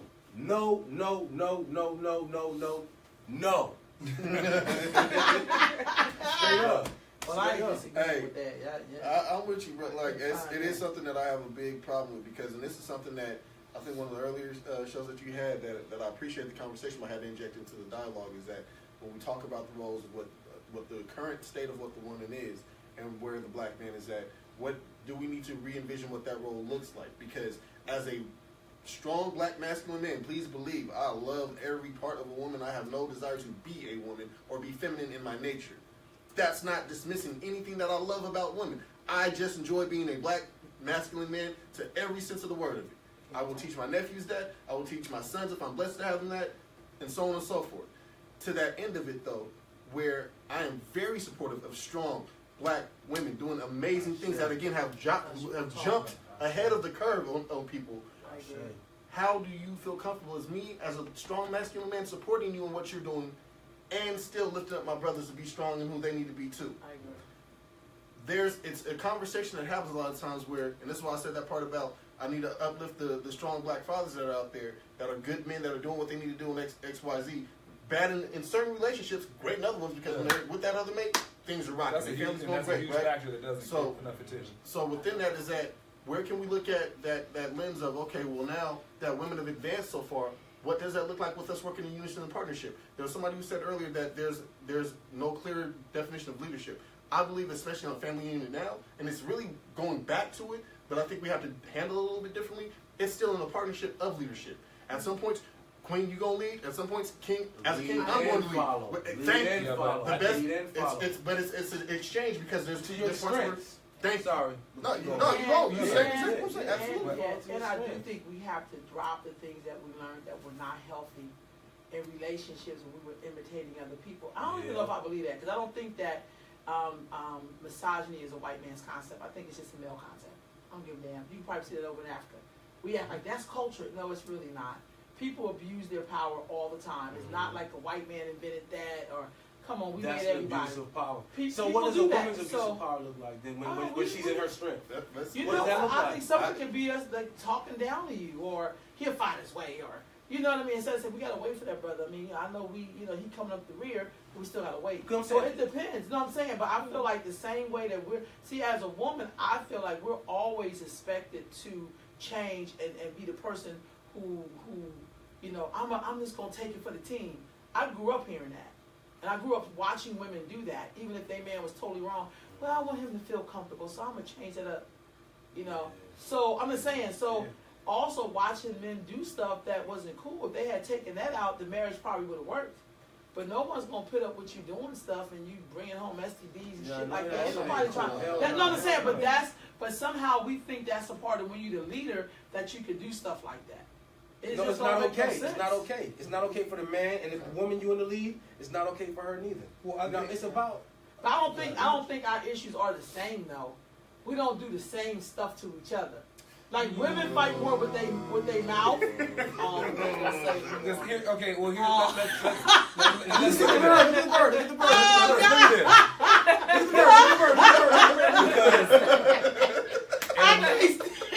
In America, no, y'all, wait, bro. All I'm saying, I don't think all of it's the same. I'm not saying that we don't do some of the same stuff, but I'm just saying. So we just about to take this part real quick. Oh God. Where we at right now?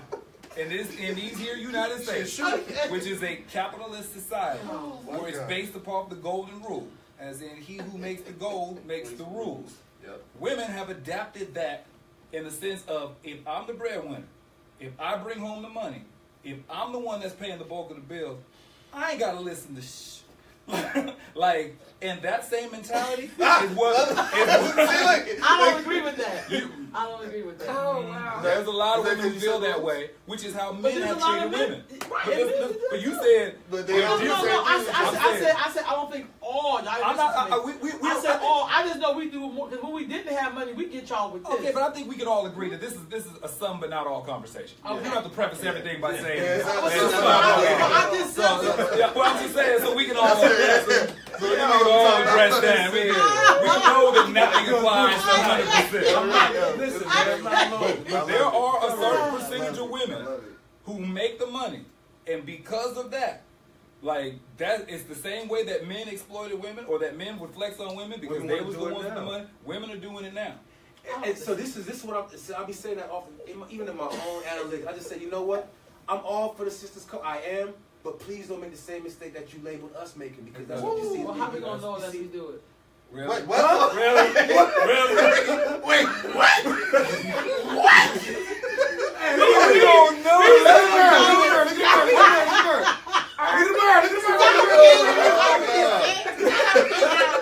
No, We got comments. We got comments. No, we ain't going to comments.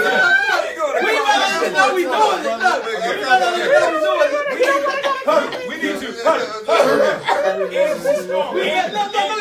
In quotation. What is this? They'll use the thing. How do we know unless we do it? Like, You just like I said, you may not even know you're doing it. maybe not. But when some you share do. this tonight, But some do. When you share this tonight, please put the caption. How do we No, know unless we do it. Hashtag. If that is hashtag, how do we know unless we do it? I can't. Why do you have all freedom on If that ain't a man's excuse for years. Man, how do you didn't know cheating was wrong? How do I know unless we do it? Because when I said You didn't know taking outside baby girl was wrong? How do I know unless we do it? Just trying to learn. Listen. See how they scoop me down? Yeah, I'm about to have y'all here, you know. Listen. Now go ahead, Danielle. Okay, so Sister Danielle says, if demasculation is taking away a man's ability to provide for himself and his family, then yes, that's what America is about. However, this other stuff is irrelevant. Other stuff. We need to What revise other stuff, Danielle? Go We ahead. want to know. We need to revise the roles. Can we go by couple, determine who does what best, and determine it? I see that. Yeah. Absolutely. I'm tired of brothers talking about out the gate. They the lead, and I must do X, Y, and Z. Mm-hmm. How about ask me what I think? Both should lead and follow. Y'all both said that. Y'all just said that. Y'all just said that. But we didn't say with all the peppers. I'm tired of sisters. I'm tired of Nobody started. Okay, here's the thing. So women is doing that a lot. I hear you. Nobody We does love you that. too. It does happen a lot. It Right, really but does. now, listen, man, you talking about toxic femininity. Yo, It's gonna be worse. We don't have toxic. Okay, It's no. not Wait. No. Is it not possible? How do we know unless we do it? You're not gonna live That's that. gonna be phrase to phrase from Why now did I on. say that? I know, bro. That was That was bad though. on my part. I had to give them some ammunition because they didn't know what to do. Oh man, you look. The shots keep coming. I'm telling you. No, so all I was trying to say, y'all, is that it don't always come out the same way. And this is some stuff we did in the last couple of years, though, y'all. I mean, I'll say last 20 years. I get that to you. But before then, when the shoe was on the other foot, people had to put up with a lot of stuff from men because they paid the bills. Yeah, agreed. Well, Let's just be honest. I know we joke about the last 20 years. And men need to be in atonement, like we do. As African men, How does atonement look? for our women. You doing the dishes? What was that? You do it. What does it look like? See how middle that was that quick. Every time. Doing the dishes is mine. But look, here's the best part though. She said, for years we've been killing you with this. Your work. I just did it. I don't know that. I know. That's all we had. That's all we had for a I'm long saying time. we have to acknowledge that our sisters, our women have been through what they've been through. We have to acknowledge that we had our role in that. Absolutely. And whatever we can do, you know what I mean, to start. Because if white people want to atone, because I'm going to use that piece to connect that to maybe that's how we can get white people to atone. No, their atonement is different than we do. Why would it be different? It's two different. They need to atone to it in a Crime's different way. different. Yeah, crimes are way Crimes are different. No, I don't understand. How Yes, can we we do. compare I race? think you do. I think you do. How would you atone? Okay, I mean, what does it actually look like? In the restoration of where we are as a people, black man, black woman, what does that look like? I mean, it starts with showing up. You know what I mean? Being there. Because part of the thing is that we're not there, right? So it's part of it is sticking around and being there. Once you're sitting there, you around. I don't know. You can just start by doing better and being better. Doing better and being better. I don't know how to reverse going back in the past and help me out. I think something that you have to start off with is... Tag it in. Yo, He said, You were- Help me! Help me! oh, y'all killing me. I'm sorry, go It starts ahead. with the self-assessment. First, you It's have like to be. your grandfather, right? 'Cause your grandfather always have the answer. Okay, so first you have to be willing to apologize, and B, you have to be willing to forgive.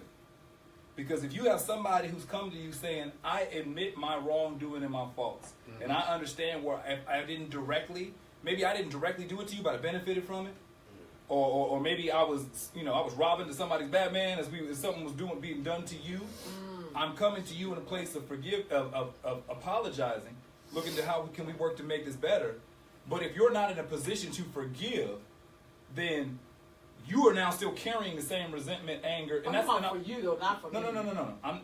That's about I'm it. I'm saying, and I'm not doing that gender specific. Okay. I'm saying first off is that because ain't nobody's hands clean in this situation.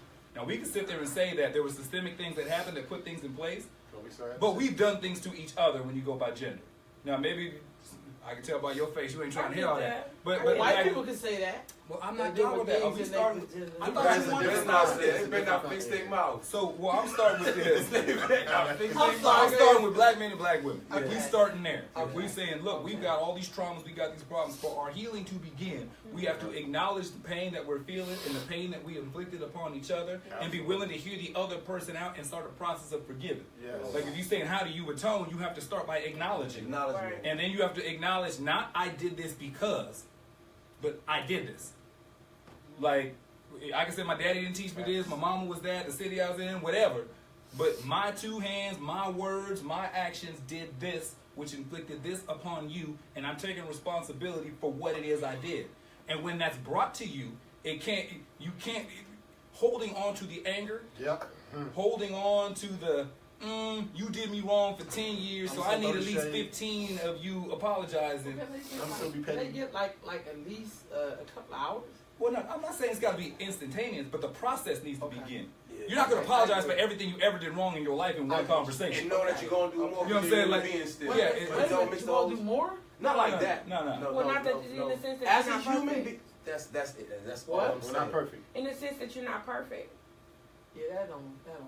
But I'm saying, Well, go ahead. the difference What do you is want, that- Jesus? Well, no, but I think What I'm you- saying I is- want you to treat me like you do when they let you out on parole. Right, walk that, right. Shit, I'm not gonna do nothing else ever. I just feel like we You know can't what, do though? that. You know what? I kind of, I kind of get that though. Because guess what? If you ain't going back to jail, you going. But guess what? You know what that parolee gonna do? That's You real. know what that parolee He gonna gonna be do? slick. He gonna be slicker than he did. 'Cause Yeah, he gonna be more slick. Well, right? But all I'm saying is because you know what I mean. If that's the path you oh wow, If this that's sister that just path. said, don't take responsibility. Don't take responsibility, apologize, and then do the same thing again a different way. Yeah, but And why apologize? well, no, but you're not saying the apology just to say it. Okay. That's why I said the first thing I said was Yeah. the self-assessment of where am I wrong, where am I faulted, where am I wounded. Address me, so I'm not in the same pattern of behavior. And then when I bring it to you, I'm apologizing for what I did on the path of not doing it again. But when I've done the work and I'm coming to you and apologizing, Don't you stab hit me me in with the the process. stone face and the closed arms. Yeah. That's not going to benefit me or you. And it doesn't mean that you have to let every behavior go instantly, but there has to be some willingness to move forward. Yeah. We can't just be stuck on Yeah. everything. Okay, that but we that could be over. Okay, I think I'm following. I think what I'm following you. I think the part that I'm struggling a little bit to understand, Okay. which means all about understanding. If you do come and apologize, sometimes you do be like this in your mind, Not because you have to instantly. sometimes see that apology in motion. Some people you can say it to, they need to hear it. And that's some women. Some women need to see it. So that's Some women need to see it. Now say Over time, and be like, so okay, that I person see should it. keep that in their frontal lobe.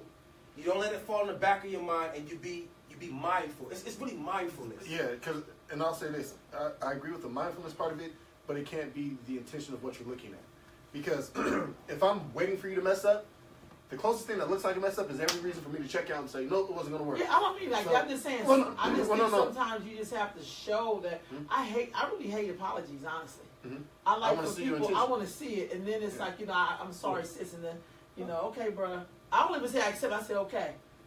So that way that you know that I heard you. But really, I don't really believe it until I see your see actions. But that's just how that's just how I'm wired. I think that They'll voicing take it it is and what make also it sets up up for an accountability partner. Yeah. When you bring it to the forefront and addressing what the I issue agree. is. Right. So when you verbalize it with the person who it applies to, you're saying we are saying that as of this day, I'm acknowledging what I did and what I need to do better because I want this situation to be better.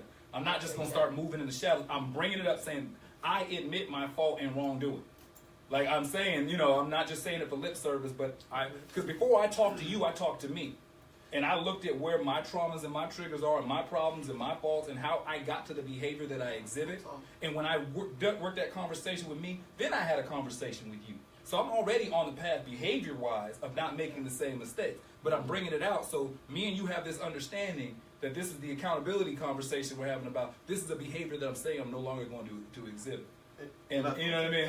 That makes sense. That makes sense. And I want to add something because I think you said something really valuable about even the self-assessment part of it is having an accountability partner, right? So when you're going through the self-check of these are my traumas, whatever, who's that person that, again, that safe space where you can go to and be like, look, am I tripping here, whatever, and they can tell you that, and you're like, okay, cool. Because on the other end of that, the same person that you apologize to, they need to have an accountability partner with what they're going through too, so they can check where my initial reaction was, you know what, nah. Like, just flat out, nah. Like, you apologize, I hear you, but no, I'm not taking that. And then being able to say, you know what, wait a minute, man. This person did, and you know this bothered me for a long time, so it was really hard for me to hear that. Am I tripping? You do need to, you know what I'm saying? Who's that person who's going to be honest enough with you to help you see what you need to see in the mirror? Because sometimes we can look in the mirror and not see the truth of who we really are. So who's that accountability partner who's like, look, yo, you're missing that right there.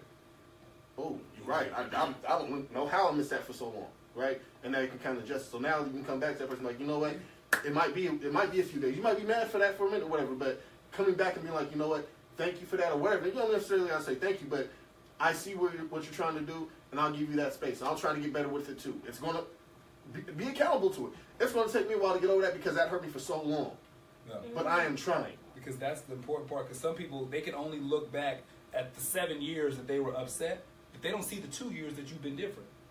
Because their whole focus is what you did to them in 2010. And how the pain they went through and the hurt that they felt, that they haven't seen that you don't exhibit any of those behaviors anymore. And everything that you said you were going to do differently and do better, you are. But they're still so hung up on the person you were that that's the only lens that they see things out of. I don't disagree with that. I just think that for some women, I think some women you could just say sorry, they'd be cool with it. Because that's a part of taking shit as being with somebody. Some women believe that men are supposed to give you a lot of shit. You're supposed to take it because that's part of being a man. That's what I used to hear growing up. But I also know that some men understand that it takes people a minute to accept an apology. Yeah. Like, thank you for sharing that, and I need to sit with that. But I think... And I feel like that's okay, too. Well, it's just okay, but can we have the dialogue? Like you said, can we have but it don't always happen right away. But I think the part that we don't miss is that this is not a male-female only practice. Because when you do this, if I wrong you, I'm coming to you with the exact same conversation that I'm coming to you. So it's not like I'm saying women just need to be able to forgive. I say we all need to be able to accept, to apologize, and practice forgiveness. Because men don't do that shit. That's what I'm saying. But okay. That's not just a man-woman. But we were actually talking about like the relationship. When I mean relationships, I mean relating to people. I don't mean just dating. Like I mean, you don't forgive our siblings. Yeah, there's real shit. We got brothers and sisters that ain't spoken 20 years. Real shit. This is our comments. I'm sorry. Go ahead with the comment. I think Danielle's with the first one. Pardon me, I'll be cussing. Other stuff. But listen. Normally I do. This is after hours show. This is after hours show. God damn it, it's 11 motherfuckers o'clock. I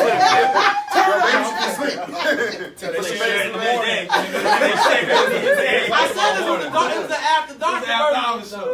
What you say? You gonna read Dana? Okay, so other stuff. Danielle was all too worried. Yeah, right. Y'all too worried about effeminate behavior, crying, emoting, etc. I ain't worried about that. Let men emote. When you take away man's ability to provide, that is demasculation. The dislike for effeminate behavior to me is problematic and symptomatic of our anti-woman society.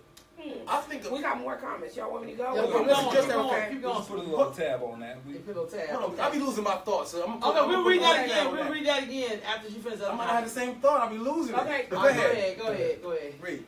No, go. Okay. No, I lost it already. I tried, y'all. Okay, You so this is Dr. Strong. She said, taking responsibility, apologizing, then ask what the need is and forgive. Yep. All right, I remember the thought. So I think man in his fullness, I like that in his fullness. you know, he should be able to do everything a woman does, whatever the case may be. I take the concept of the Creator, how they call God a man, right? But I think everything that represents God to my here in this world, we call Mother Nature, right? All of the attributes. We say God, him, we say he, amen, whatever. When I look at God and certain abilities, you know, the compassion, attributes, you know what I mean? To nurture, to bring forth life. Those are the womanly attributes. You see what I'm saying? Mm-hmm. So I think man or woman in their fullness should be able to have the whole spectrum. It's just where do you go in whatever situation you're in. You know what I mean? So to what Danielle was saying, yeah, men can emote, have feelings, sensitive, all the shit. Because you're supposed to. You're a human being. Yeah. And you're not void nothing. You're a perfect being. Right. You're a perfect being. It's just, you know, leave it alone and just let people be who they are. Let men be who they are. But it's not the fact that men can't or shouldn't. Just let it be the way it is. Okay. She agreed with that. She put some hearts up on that. Yeah. She agreed with that. So, and then Renita Harris said, don't take responsibility, apologize, and then do the same thing again a different way. Yeah, I took that. Breaking bad habits. I did. I just said it because it just popped up when they were talking right in that moment. Oh, And it okay. was short. Okay, and then Tamika, she says, that's awareness of the where am I wounded part, okay? We often suppress trauma instead of acknowledging and embracing the change we want to manifest from those wounds. I get that. Suppressing that trauma. You gotta deal with it. Yeah, we do. Because it's gonna It's come back. on so many levels we do. Yeah. Yeah. So one of the ways that I think that we gotta also address trauma is how we kind of celebrate the things we do well, because we're uber critical of our mistakes, right? Our mistakes, we will ride those mistakes for the longest. Instead of saying, man, you know what though? I got 98% on a test. I'm just getting a question, man. That one question's gonna bug me forever. And it's good because in some sense that tension drives you, right? Yeah. It drives you to make sure that you're on point, but it can take away from so much of what you are quality of, right? So one of the things where I point to that, especially in that dynamic of men and women, I hear people say this all the time. I wasted my time with this person for 6 or 7 years. Really? Really? Because for 6 or 7 years you invested you into something. So something of you investing into that period of time should have came fruitful out of there. So I'd almost point to say that the woman you are coming into that relationship is different from the woman you are coming out of it. And I'm sure that there's several things you can point to that you do much better than then. Same thing as a man. There's things that I do that going into that relationship I definitely wasn't able to do back then. But coming out of it, I'm better at. So where we can look at that we've had this failed relationship because it's failed because we're not in it. Great, cool, whatever. But just because you failed in a relationship doesn't mean that you didn't grow and you didn't get better. And I think that we got to be able to acknowledge that. So I've heard it said to me from another queen that women don't often like to look back at those past chapters. Once that chapter's closed, it's done, so we don't need to look at it no more. We know what it was. And I also heard it said that I can confuse somebody because I'm willing to go back and look. You damn right I'm willing to go back and look because I need to know what I'm not doing right. What can I do better? What can I review and say, oh, damn, you know what? In this situation, I handled that wrong. So when I see it this new time, I have a whole other approach to it. I'm like, oh, you know what? Last time I seen this, I reacted completely wrong because I was tripping off of something that had nothing to do with her. But now that I know it, I'm feeling this way. Okay, let me hear what she's saying because this isn't how she's saying it. Isn't necessarily how I need to hear it right now. You know what I'm saying? And it's like it's those reviews of what we've been through to say, okay, wait, there was some growth here. You know what? I wasn't a complete mess up in the situation of picking that wrong person or whatever. There was something that was good in that person that for however long I was in it, I enjoyed. Yeah, everything is the way it's supposed Exactly. to be. Well, exactly. Hopefully. But there's still the part of you that going along with that is because when you get into a relationship, most people think that it's the relationship that you have with the other person, but in actuality, it's a better relating to yourself. So all the things that are unchecked about you, all the little subconscious, all those little insecurities, all those things come out in your relationship. Yeah. And man or woman. shout out to Brother Zoe Williams because I got that from that a good brother. And that the significant other that you pick is his best words. He said that's the curriculum that you learn about yourself. Because all them things that you can repress and that you can hide when you out there in the streets, all that comes to the surface when you get into a relationship with another person. Some people try to hold that and But hide the it. problem is that most people, once it comes to the surface, they cut bait and run. So they only get so far in development, then they either sabotage or directly in the relationship, and then those are the people that you hear say, every person I date was like this. Because every time you got to a point of understanding and getting ready to make that change, you ran before you learned the lesson that you were supposed to get from that type of person that you were finding. So some people, when they say, I wasted my time, I would like to, that's when what were the last couple relationships like? Every dude I dated was like this. Every woman I dated was like this. Well, you probably should have stuck it out another 6 months and you might have learned something. You know what I mean? You know what that remind me of? I see this little meme. It's two people. It's one at the top. Both of them is digging. And it's a big pile of diamonds on this side. And then one is mining. And you see the one that's, you about to make it.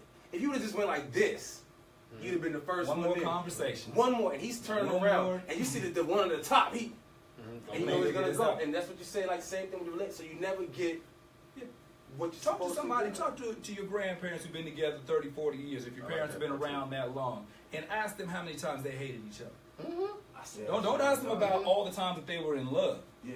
Talk about all the ones where they had to figure out how to get in love again. You know what happened? Who they were with young kids, then the kids was grown. What it's like to be a grandparent. What it's like when you retire. That's when what you it's see like him, when, that's you know what I'm saying? Those are all that. That's not like we ride. Grandma, you did that? Yeah. Really?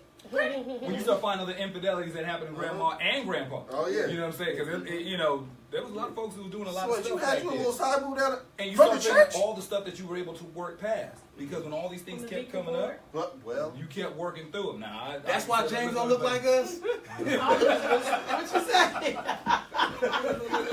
Like, what you say?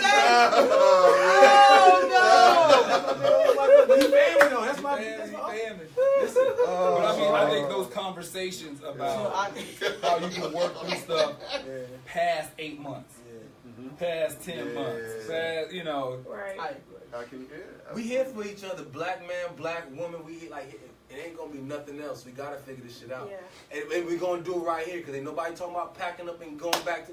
We're gonna do it right here, so we gotta figure it out. We got to figure it out. We gotta figure it out. But what else? What You else? gotta say. What else? You see this shit right? It's all still like what you want to do. No, I do think y'all gotta figure it out. So Y'all still y'all gotta figure it out. Function. We good. y'all just messing with y'all. Okay, so let me ask y'all because you gotta have humor, y'all. You gotta have humor. Look, so here's my thing. What advice would you give to someone? So you just use that great example. What if they're dealing with like somebody that's on drugs? Can you be with somebody in the long term who's a drug addict? Can you? Yeah. You can if you want to. You have to be Because real. you just keep digging and they may one day come. You have to have a very honest conversation. Because first off, all drugs ain't equal. So, because I mean, let's be real. It depends on what the drug somebody does. Some have much more detrimental effects than You others. mean heroin versus crack or weed? Somebody popping, you know, Huh? somebody popping Vicodin versus somebody who on meth. Like them could be two different households. Right. You know what I'm saying? Like somebody taking too many sleeping pills versus somebody who mainlining. Like that might be them. Maybe households may be night and day. Okay. So I think that you have to do a self-assessment. What does this look like? Like what does this household look like? What is it that I'm accustomed to, familiar with? What do I want it to look like? What is that person's viewpoint of their addiction? Because there are some people who don't think that there's anything wrong. You know, they've been doing drugs for 5 years and they still figure out a way to get to work every day. So in their minds, ain't no problem. But you know, I was smoking crack 20 years. Look at me. I'm good. That's how But you know what? I think you got to be honest with some key things within a relationship, right? If there's toxicity in a relationship, you don't need to be in that relationship. Toxicity is killing the relationship from inside out, and it's spreading. It's only going to get worse. So if it's toxic, so if you were a drug addict who, again, it's not creating any fruitfulness in life, you need to sever that. And it's also because you're not supposed to heal everybody. You can't heal everybody. If you think you can, you're going to be a lot of, like you said earlier, there's a whole lot of people who try to help a whole lot of people and died with nothing. Second thing, if life is threatened in that relationship, yours, theirs, children, you don't need to be in that relationship. We're in a relationship to reproduce life, not take it away. Real talk. And the third thing is, if you feel that you're dying inside, which again goes to the first one, toxic part of it, then you don't need to be in that relationship. Now, why you're dying, that can be a whole other thing. That a lot of that goes to that self-assessment. Are you able to take a self-assessment? Are you able to have a real dialogue about that person you're calling your life partner? Because I'm saying, when we go to marriage, I agree with you. Marriage, that needs to be a focus for us. But what are we basing marriage on? I don't want to just put a ring on my finger for the sake of saying I got married. No, I need to be in that partnership with that person because we are building a legacy. Right. I get That's that. right. We are putting roots in that are going to produce other fruit so our fruit needs to be good. Right. The soil that we're building in, we need to know if it's bad, how do we till that out and how do we get it right? How do we fix our soil? It's not just throw away the tree. No, we can't throw away a tree like that. No, if we produce a bad seed, what causes bad seed? What were we doing in our relationship that caused us into this baby? Because babies are a product of what they absorb. That's real talk. That's right. So if there's something that's wrong, this kid is broken, yeah, guess what? Mama, you got something to do. Daddy, you got something to do. Environment, there's something wrong in that environment. We need to assess all of that. So going back to the relationship part of it though, toxic, threat of life, or dying inside, those things, you don't need to continue that relationship. Can we over nurture someone? Yeah, absolutely. Because there's You can overwater the plant. if you get into a relationship as a fixer, Oh wow. Ooh. so if you somebody who you're looking for someone to fix, so you may have got into a relationship with somebody you knew had an addiction, because in your eyes you figured you're going to be the one who saves them, or somebody who was emotionally struggling, somebody who was going through emotional issues. You talk about a toxic environment. That's actually a thriving environment for you because you found somebody with so many holes in the boat, your job is never going to be finished. So they found somebody to make their situation better. You found a work in progress that will always be a work in progress. So that relationship may actually sustain. Absolutely. You know what I'm saying? Like they've been together 30 years, in and out of rehab, in and out of jail, gambling addiction, whatever. So when you talk about do you cut bait and get out, I was gonna say you have to. I always ask it before I ever tell somebody to change your situation. Is it working for you? That's what's That's always why I start with somebody. That's That's what I'm saying. The toxic part. Well, I'm saying No, let's but just if say it worked for you. That's what I'm saying. And that's what I'm saying. Toxic is decaying. Like I said, what you just described was a possibly toxic person thriving in an environment. That's not toxic. No. I'm saying your toxicity is thriving. So your problematic behavior, your enabling addiction, you're creating an environment that is not healthy. You are both coming from unhealthy spaces. So being within an unhealthy relationship, neither one of you may see anything wrong. So it's not a healthy relationship. You're both coming from places of trauma. So for some people, if I say, well, she in and out of rehab, he got gambling addiction, he keep losing half the rent every month at the track. Are you okay with this? If you say you love them more than the problematic behavior of the addiction, you may just say, I'm fine. That's love. You love. That's what I'm saying. I'm not going to leave them when they down. Boy, you look at Bobby and Whitney. Bobby and Whitney. I brought about that in my mind. I want to speak your head. They really did though. Yeah. You know what I'm saying? So for some people, But they okay with that. And that's cool. Like I said, it's not saying that it's not okay with them. I'm just saying that when you look at what produces a healthy relationship, to me there's examples of one of those three things there. Again, the toxic part that you're not getting better. Yeah.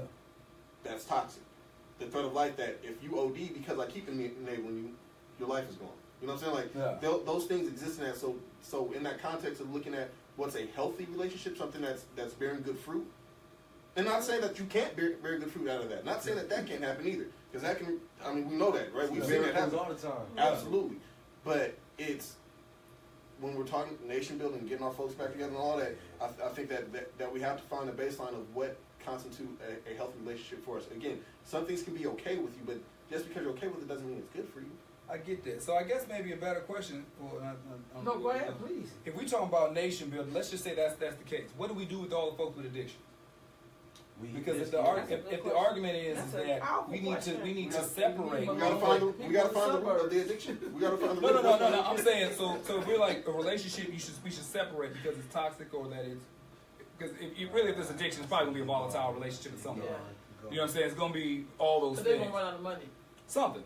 I'm saying, but let's not act like there aren't people who've been addicts that got cleaned up in a relationship. I think like it sounds like we're broad stroking that if you're an addict that you can't recover. I'm sorry, I've seen addicts recover. I've seen, you know what I'm saying? No, but that's why I was asking, because if you're two people, crack. so say you're that example of a fixer and somebody with a problem, one day the fixer might be successful.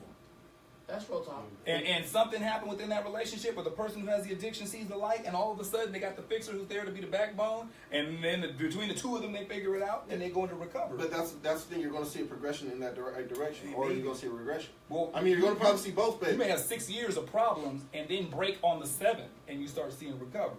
and maybe that break comes when you actually take a break, right? Yeah.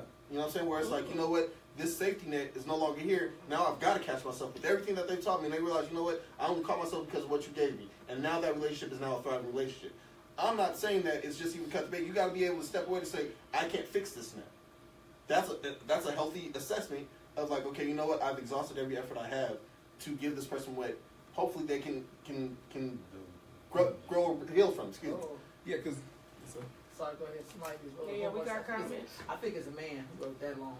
Yeah, we got it. y'all go ahead. I'm sorry. Yeah, go ahead. Yeah, No, that was evidently that brought up some stuff. for It some did, and we people. see all kind of things popping up. Tamika You want said- me to? Oh, yeah, go ahead. You go ahead, because I'm talking. Okay, loud. so I see Akio, I don't want to mess up his name. Martinez. Yeah, King said human beings are inherently flawed. We have infinite flaws while we as humans have a finite time on this earth. It is not your job to fix a person. It is the job of their parent, family, community to raise a healthy, functional being. Why subject yourself to help some overcome the shortcomings of their parent, family, and community? You should make excuses. That sound cold. Yeah. That sound cold. You should make excuses for people. In the words of the wise prophet, E40. I'm about to say, who's your wise prophet? Because Don't be a captain saver. person. I want to Don't be be saved. a captain saving The human. only thing that I say to that is, like I said, you're not making an excuse for somebody. There's somebody who said that? if they grew up with certain problems in the household, maybe they were a young kid and their parent had addiction. So what they're familiar with, taking care of their mother or their like father. to rescue females all the time. Well, They end the date their mom. Well, that's why I was We're talking about talking about addiction human first, but I do know Yeah. what you mean behavior-wise. Mhm. But I was just saying addiction as an example. If your parent was an addict, Yeah. you may have been 10, dragging your mom or dad into the shower hole, getting them cleaned up and Yeah. taking their clothes off. Mhm. If that's what's programmed in you as a child, what you the mean. probability of you finding a mate of Yeah. similar like is pretty good. So to you, this is familiar. This is all day, every day. Yeah. You thought this is what you're supposed to do. Dude, So yeah. you don't necessarily find yourself making excuses, but I think there are people who are like, no, just like my dad needed help or my mom needed help, she needed help or he needed That's help. like saying you see a homeless person, you got $100 in your pocket, and they sit right past you, coming out the store buying some food, and they ask you for 50 cents, and you say no. Well, wait a minute. Wait a minute. I'm giving that Wait a extreme. minute. I'm giving it that extreme because the person's like, You can you ain't gotta ask help 10 nobody. people for 50 Basically, cents. it don't matter. Like, if you got it, no matter. See, it's not about them. It's not about them. It's about you and your heart. It is This about person, me and my heart. this person and was how just like, hard I don't work for save 50 nobody. cents. Don't help nobody. Because they're true. You can't fix somebody, but if that's the mindset that you're in as a fixer, I mean, women out there trying to fix men all the time. Well, it's because we. You know what I'm saying? That's because that's something we learned, though. But I'm saying, but how We many? know this with a man wouldn't have But to regardless fix. of I how agree you with got there, but they're there. I agree. So Just have a heart, man. Help somebody. We got another comment. Yeah, I like that Tamika said, because I asked about a nurturer, you started talking about a fixer, and she said, I think a fixer and a nurturer are different. They are. A fixer want to change a person. A nurturer cares and provides despite your faults. Toxicity can happen when either personalities, but nurturing does not mean enabling necessarily. It means compassion, understanding, and dignity, non-judgment, and you are not satisfying your own egotistical needs as the fixer. Yeah, the fixer is fixing you to a position that they believe your life is supposed to look like. A nurturer is just helping you to be what you think your life is supposed to be like. So a fixer's like, nah, if I just did this, if I just helped them with that, if I just did this, they could be this. Yeah. And then that's what the moves you keep trying to put in place to make that happen. Nurturer is just like, what you trying to do? right. I'm going to keep you above with what you trying to We do. said, yep. And imagine that. That's just. All right, here's another tough one for y'all. What do you do if you married a man and then you found out he was on the down low? Got quiet as hell. We got some more comments too. Okay. I think you know what you should do. I think you know what you should do. Not you per se, Does but it work for you? whoever's out there. Oh, so nah. That's the first place you start. Are you okay with this situation? That's my belief with everything. That's my belief with But everything. really, that's deceit, though. That's really No, deceit. I'm saying you find out. Are you leaving? You almost answered that right. Because the fact is that you may find out he on the down low, but he pay all the bills. He's got you living, driving what you want to live, taking care of kids that may or may not be words she his. should say. All these things. Well, it depends if she okay with it. You know what I'm saying? Like if her situation is good and she may not be going anywhere. I mean, did you ask us this question or you asked I'm saying, Yeah, like, No, I'm asking y'all this question. No, No, the reader, like, who would they ask that question? I'm just, that's something I threw out there. Oh, I thought that was like a comment that came up. Was like, No, if a man was on the down low, because this happened to, I've known a couple of women this happened to, and they all went to church. So, you know, and one person was really a high figure, like this, you know, the guy. So, what do? You've been with this person, they have 3 kids together, 2 of them together. You know, then you find out this person's on a, are you supposed to stick that out? Because he claims that he is not gay, he is just a man who's married who likes to sleep with men. Now, to me, that means you're gay, but that's just me. I don't know. I know the problem. We got comments from the room. Comments from the room. It says I would have to get a divorce because I feel that he lied to me before he married me, so I would have to get a divorce. We got another comment too, going back. I think we didn't read this, so forgive me if I read it already. The doctor said it is a mirroring process. She's talking about relationships. When a relationship is completed, ask was the lesson. Once you see the lesson, make the shift. Yeah. This is an amazing conversation. I love it. The full circle of it. Aw, thanks, Queen. So this is okay. Y'all, maybe this is my last one, but so we have some people who are crazy as hell. Mm-hmm. But when you crazy as hell, it don't show up like, hi, my name is Sandy and I'm crazy as hell. It don't show up like that. It's like y'all get in a relationship, y'all love each other, and then you discover that this person is crazy as hell. How do you nurture that out, or do you attempt to fix it, or do you get the person mental help, or do you realize this person's crazy as hell and we ain't gonna make it? You did. If we talking about life, we talking about your life. We didn't just say crazy, a little nutty, say crazy as hell. Yeah, that's crazy. an endangerment Because to your most life. crazy people don't. I know a few. The first law, people say the first law of nature is self-preservation. Yeah. The first law of nature is to exist. That's how cruel. And then the second one is self-preservation. Yeah. If was cool as the 50 cent for the month. Yeah. He said you dip. Like I don't know about crazy. I really don't know about crazy. Because you got to go to sleep. Yeah, I don't know about crazy. I don't know about crazy. Maybe we just need to qualify crazy. Okay. No. Qualify crazy as hell. Well, it is levels to it, right? Because we can say crazy as hell in the fact that she'll start a wild, disrespectful argument in a public place or a church parking lot. Or are we talking she's crazy as hell like she's cutting your brake cables? Like I'm saying, what are we saying? Yeah, that's crazy as hell. I think maybe crazy as in can't really agree to nothing. So you have a bad understanding. He or she has a bad understanding. Yeah, like just kind of like you over the time. I don't know if you ever been with somebody and then you realize that you've been with them so long, you realize that they're lying about some stuff, they're delusional. They'll talk about things. You get around their family like none of the family know what the hell this person talking about, and they were supposed to have been there. You know what I mean? Like and that's a little bit more than I like to lie. That's like they really do believe that they was like there when President Kennedy. We use the phrase "crazy as hell" incorrectly, and we use it easily. You're talking about actually, really. Mental. So I think I answered that. All right, so you did. That's hard because you can't trust the lie. Okay. Look, I'm gonna be honest, and I'm gonna be completely honest with you. Please. My reaction is going to be, I'm out. But if I'm trying to be a better human,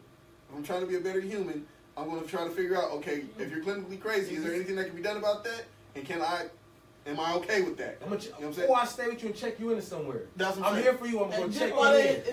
they checked in, I'm gonna be honest. I did and tried to stay and make it work. Yeah. In my life, I've done both. Oh, In my life, I've done both. In my life, I saw signs of crazy and I was out. And other times, it was because, depending upon how I felt about the person, it was because I'm a firm believer. You don't know somebody until you know their traumas and triggers. Once you get to know them, where did your crazy come from?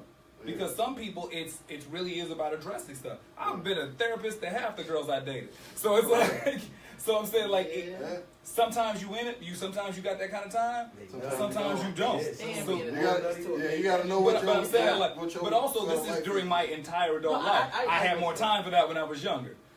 You know what I'm saying? So I don't think. And I think most black women is crazy anyway. We are a little bit. I'll take that. Society. We would have to be because look at all of the stuff we've been through. Yeah. We all would have to be. crazy. Y'all can't be Wait. She was like, okay.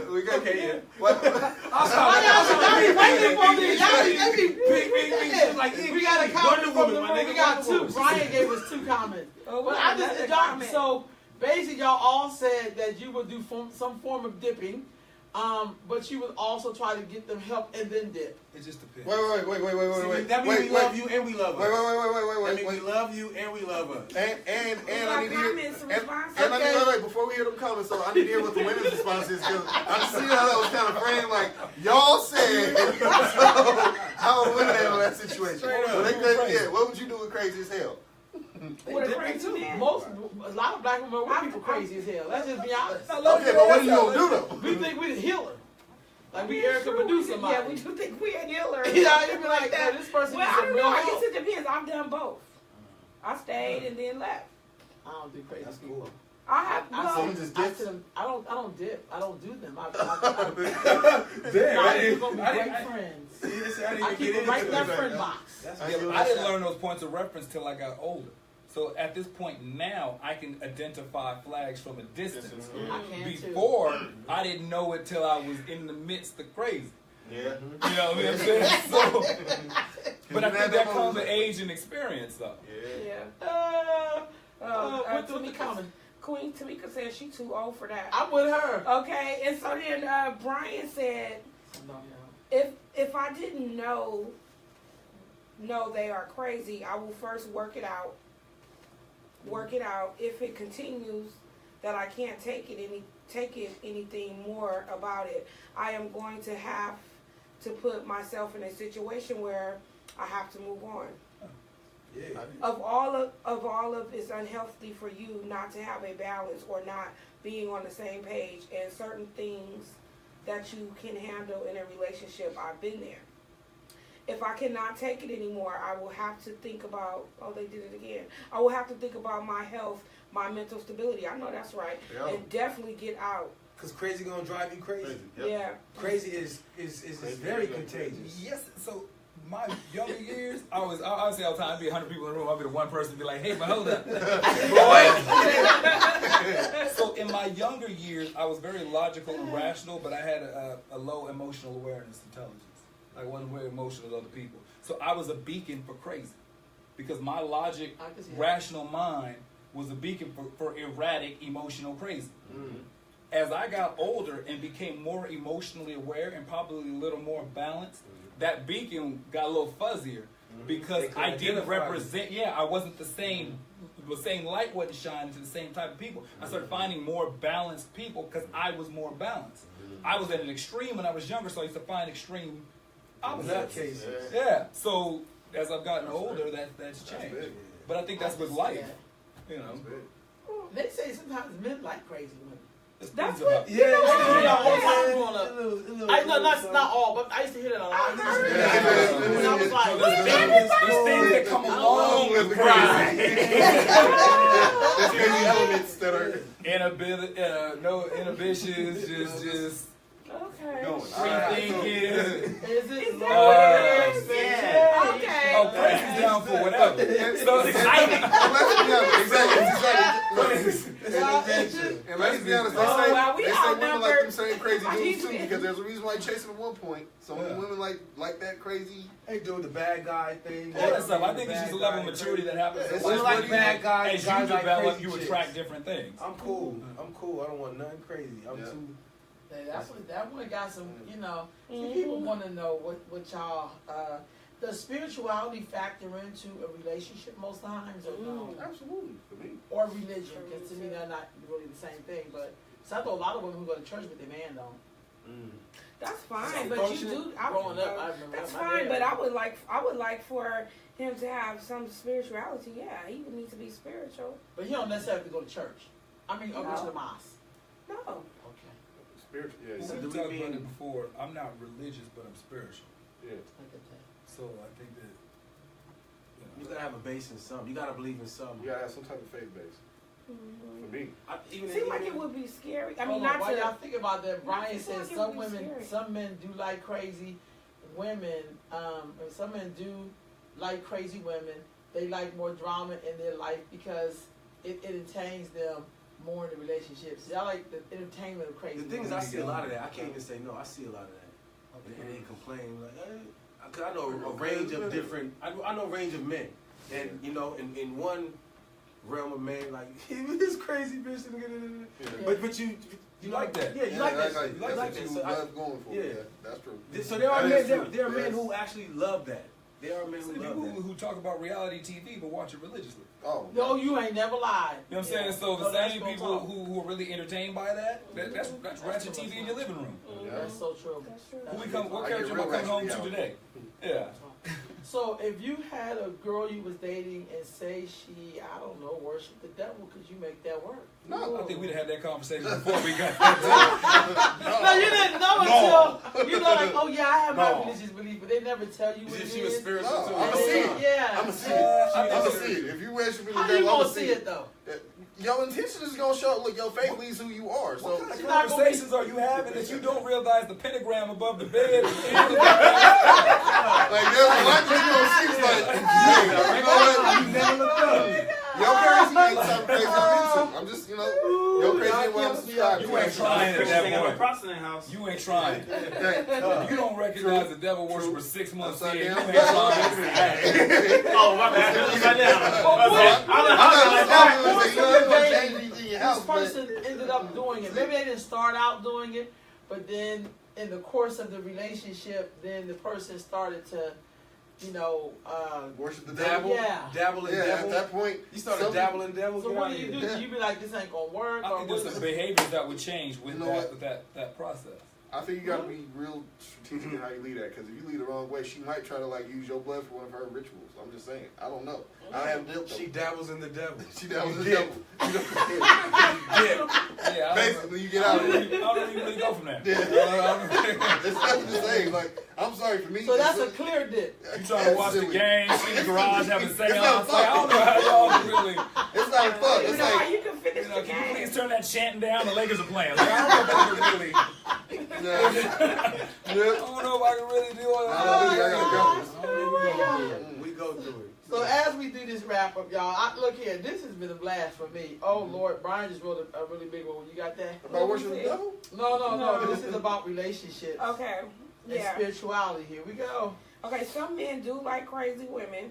They like more drama in their life because of their. Okay, we read that. Yeah. Oh, here's mine again. I think in a relationship you have to be at least evenly Yep. right? Because we might have differences, but when we come to the table, when it comes to spirituality and a religion, we have to be on the same page. You might be a Muslim and I'm a Christian, but we have to come on the same page on how we deal with that. If we are opposite in their religion and we are stubborn, it doesn't work. You can be the same religion and still be stuck. Yeah. That's true. Yeah, the way you interpret your scriptures or whatever. What's a deal breaker for a relationship? What's a deal breaker? No, honestly, I'm trying to think about, but y'all may have a whole different deal breaker. Like, what's I really a just deal keep breaker? thinking lies. Say you got no. Say no. What's a deal breaker for a marriage?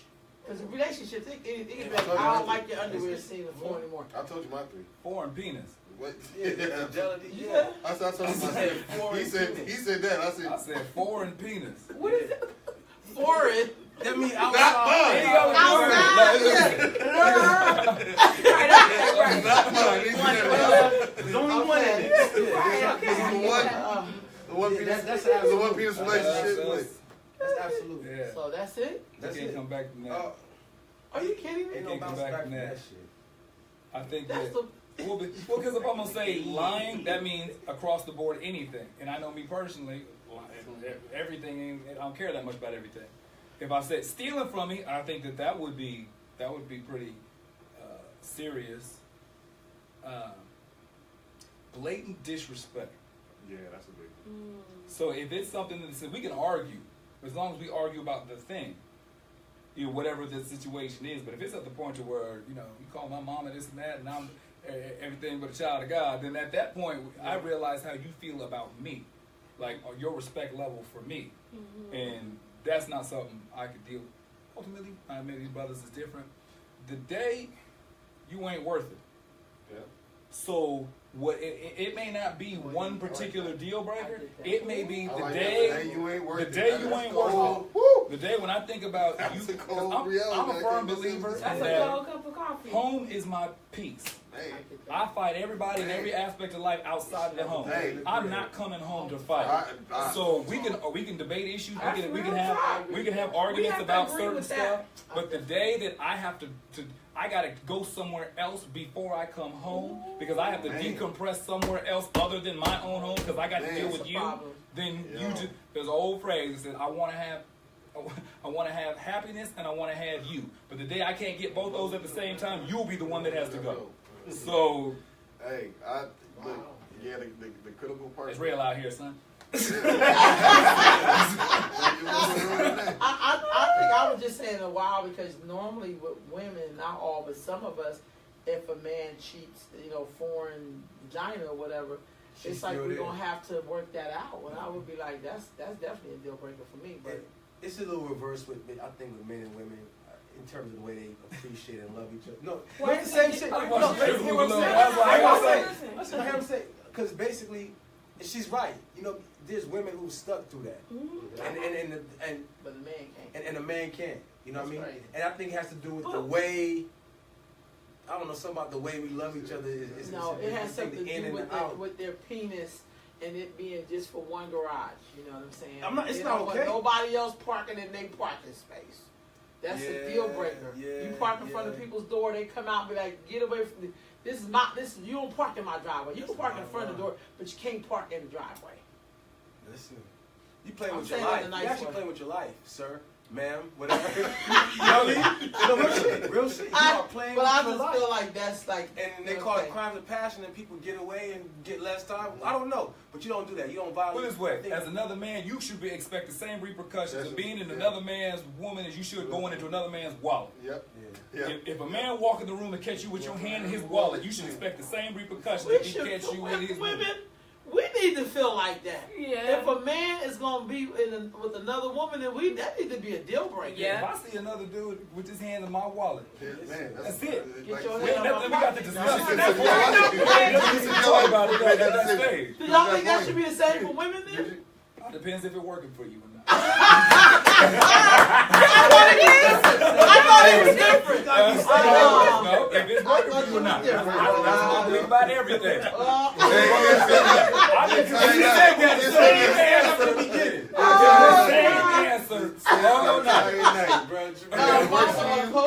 said a deal breaker for her is dishonesty, distrust, and dishonesty, disrespect, and a lack of trust. That to me is very simple. That's a good one. That was, oh my God. Ooh. Yeah. See, I think you could, I don't think I could turn it. He said the same thing. He don't think he could turn the other cheek if a woman cheated on him. Yeah. I don't understand that. I mean, I get how they feel. I just don't get how they don't understand how we feel. Like, I don't get that. I don't think it's a question we don't understand. I think it's what you're willing to accept, or if it works for you, like he said. And some women. Guess what I say? Today I was saying women are stronger than men. Women are stronger than men. You I are know stronger than men. Right? Women are I stronger. agree with that. That's why you can do it and we can't Well, do it. that's why, Y'all you know what? stronger. But that's why you should be okay with us stronger. having more than one. Because we're stronger, we can take it. Nah. Oh, that, no. Hey, hashtag, what's hashtag?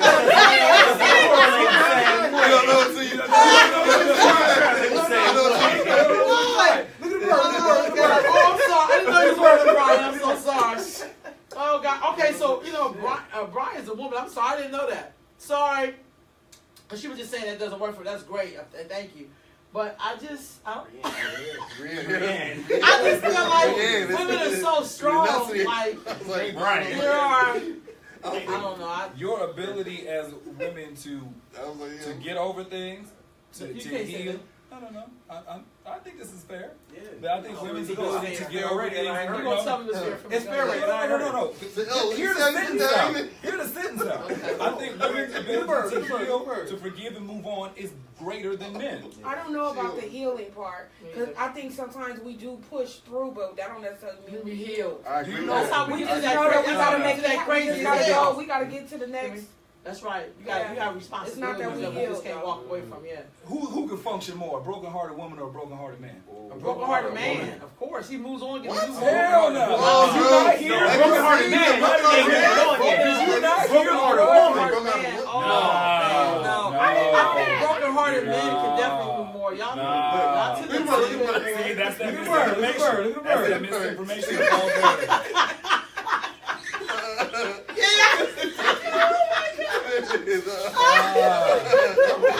Do you know how I cannot with there you. is nothing sadder than a broken-hearted man? It's the worst shit. A broken-hearted man is broken. It's the worst shit. No, y'all built for broken hearts. Y'all that's built not- for this. Y'all just don't get broken. You're men. Men don't have broken hearts. Shoot. You may have broken wallets. Nah. You may have broken foot. Nah. But you don't have broken hearts. You see a broken-hearted man, it is just pathetic. It's sad. It is pathetic. I'm trying to tell you, man. I've never seen one. I've never seen one in all my life. Yes, you absolutely have. No, I really haven't. No, what it is you thought they were lazy. You thought they were unmotivated. You thought that they were just passionate. You thought that they didn't get their ish together. That's the dude who's just like.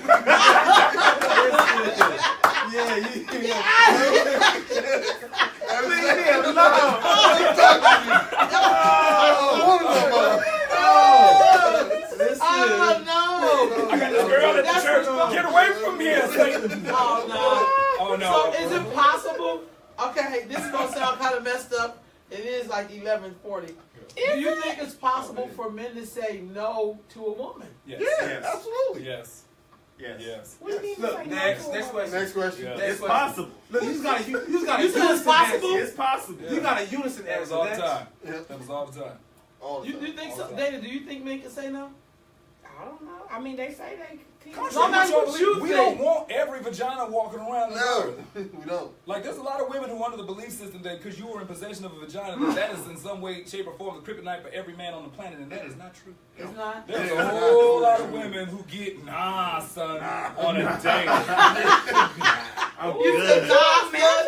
He said nah, son. Nah, on the baby. son. Oh. Brother Jamil say he could definitely say no. We say what Yeah, no all the I'm telling time. you. Look, Somebody else said yes, y'all.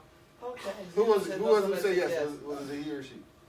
A she. Because most women think that y'all can't say no. That's Y'all can't say I really can't answer that intelligently. I don't know. men say no all the time. All the time. Oh, okay. We don't need everybody. And that doesn't mean that we don't mess up with somebody, but we don't want everybody. Oh, okay. So it's like half We- full or half We still empty. got limits. Nah, that's like saying you said nah to 50, but yes to 2. I mean, that's like you can still mess up with somebody, but that don't mean you messing up with everybody. Oh, we got comments. Wait a minute. So, their mama Kua from Philly, and they up late, and Jamila's on here. They late. It's got like 2 in the morning for them. I know. It says cheating in a relationship that is not resolved is like a broken china cup that is glued together. The crack is visible. Yep. That is so that true. was the best analogy. That was very good. That is exactly what it is. That was real talk. That's what real it is. talk. That's really real talk.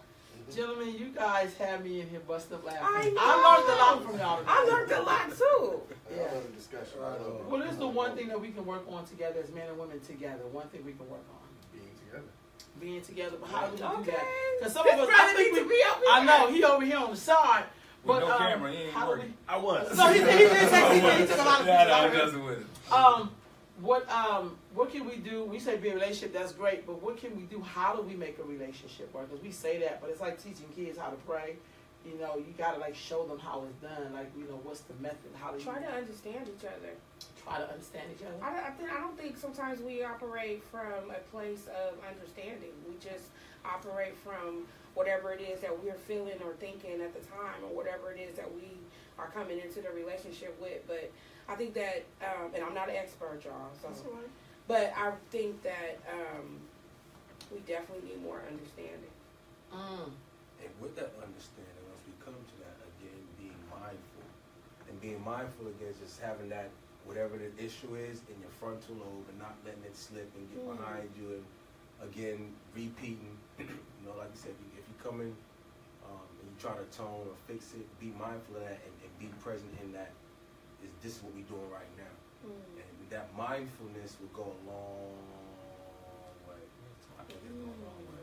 I think it comes down to understanding that your truth doesn't make my reality a lie and vice versa. So where I'm telling you that I heard you say something and it pissed me off, you just simply saying, well, I didn't mean to do it. Okay, I need to hear that, I need to understand that, but when I'm telling you that, I need to understand that I was still mad because of something from there. So where I'm still trying to work through this emotion, if we got to pause so we can talk about it later where it's cooler heads and we can hear me instead of thinking that I'm trying to attack you, cool. But understand that just the way that you felt that you did it or said may not necessarily be the way that it was received or landed or that it actually happened that way. So your truth doesn't make my reality a lie and vice versa. I think something that's important when you have a conversation with anybody is listen to what's being said. Don't just hear what you want to respond to. So sometimes people just hear specific words, buzzwords. They think they can finish your sentence because they know where you're going, and they're not even listening to you anymore.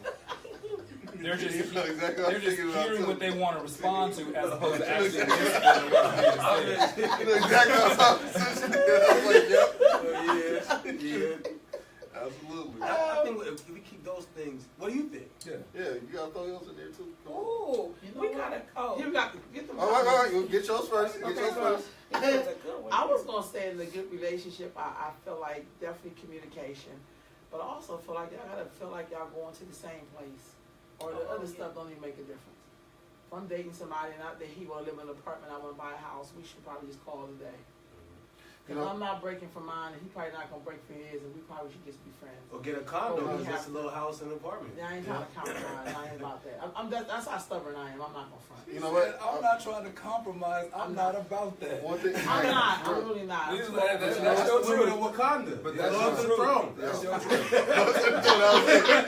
truth. I'm loyal to the throne. I mean, you Not know, unless I really care about the person, but I just, for me, we would think as a woman. Hold on, we would think we're talking about. Somebody Shut up, Jay. I can't stand y'all. Look, I just feel like for me as an older woman, and a lot of sacrifice that I made, there's some things that people should really do in relationships or whatever. But I know that there's some of us out there that's like, we too old to be doing the other stuff. And I can live with that. But one thing that I want to ask too before we go to the comments, that I want to add to, we got to really break stuff down because we say we need to communicate better, but what does that actually mean? So like, to me, I say it's something like this, like where if you figured out through 5 arguments where you didn't, I'm trying to explain to you, and the other person, and y'all still left that argument feeling the same way, maybe because again, you didn't self-check yourself, pull yourself out of your emotions, whatever it is. How about trying communicating in different mediums, right? Write it down. Have the conversation and record it. Let them just hear it without you being there to do all the extra stuff that you'll, because let's be honest, when we have a conversation with somebody's body language will have a whole other conversation with the words that are coming out of their mouth. That's true. And it's like, oh, you know what? Just because your energy is coming that way, man. I don't like your tone. That's the one. That's the one. Not only that, you know what I get? Not even the message, I don't like your tone. Right. it's their face. Fix your face, like that look. They hate the look. I'm like, what are you talking? You know what I mean? And some people just can't stand in that. They probably hear what you're saying if there wasn't looking in your face. You had that snarl. Yeah, you know what I'm like, wow, okay, wow. So I just say like, let's try it, black people. Let's try that. If we're struggling, let's try 3 different mediums of communicating what our point is. If we ain't getting across in one way, try the other 2 and let them live with it, and then come back when you cool, when you off, and you out of your emotions, to have a conversation. Because let's be honest, sometimes we gotta get out of our emotions, man. We really do. Their sister said you can never make someone happy. You can never make someone happy. They have to make their own self happy, and then that point is blank. And I do think that. I think that's what I'm trying to say. Yeah, I'm thinking the same thing. Yeah, you really do have to make yourself happy, and I don't think other people do.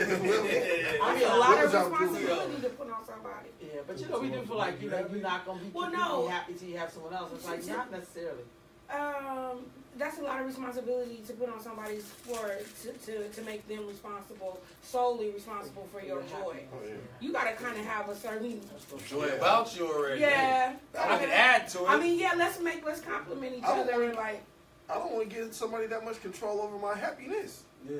Like, you know what I'm saying? Like that's like, that just bothers me on a whole nother level, because I'm just like, wait a minute, like, if I can't smile in life without you being there, then something is seriously wrong with the way that I've been living this life. But there's nothing wrong with smiling harder because that's different. That's different. That's different. It's almost like being on an uneven platform. It's like almost like being on an uneven platform. If that person's holding that platform up, they're gone. Then what do you want? Exactly. Now what? Doc. Way better. But I would look at you sideways if your happiness was dependent upon me. Like, I'm gonna look at you a little less than. If you come to the table and say that my happiness is rooted in you providing it for me, well, then you need to go on and find you something before you come on back. Yeah, I just want to add to it. As long as it's not a foreign penis. What's that? When they gone, that's when they gone. Right. They gone. They're born. They belong to them at that point. Oh, you can leave whatever. I ain't one of them people. I ain't left with them. But maybe that will make the person happy. Then they can go. Right. If that's what you need, get that. Without me, I am going to be here after. I am not blocking the door. Right. Go ahead. Here you go. Oh, God. I'm not blocking the door. It was your face expression that just took the game right there for me. It's his face expression. I was like, what if that's what you do bring to the relationship is the happiness? I've been around people who were genuinely happy that I was in a better mood in their company. But they weren't the basis of my happiness. It was, I could be happy when I go to a game, but I could also be happy if I stayed at home. I could be happy if I go to the park. I could be happy if I watch TV. Like, I'm a person who, I can find my own outside happiness. things make you happy, another human being in your life can't make you happy? No. What I'm saying is, it's the You same. be happy anywhere. I'm happy. These are external things that are situationally happy. There's women I've dated who I loved being in their company. Was in a much better mood, easier to be around. If you ask them, they may say something different. But I was Perspective. Look, I was genuinely in a better mood, and I was like, but I was good before and after that.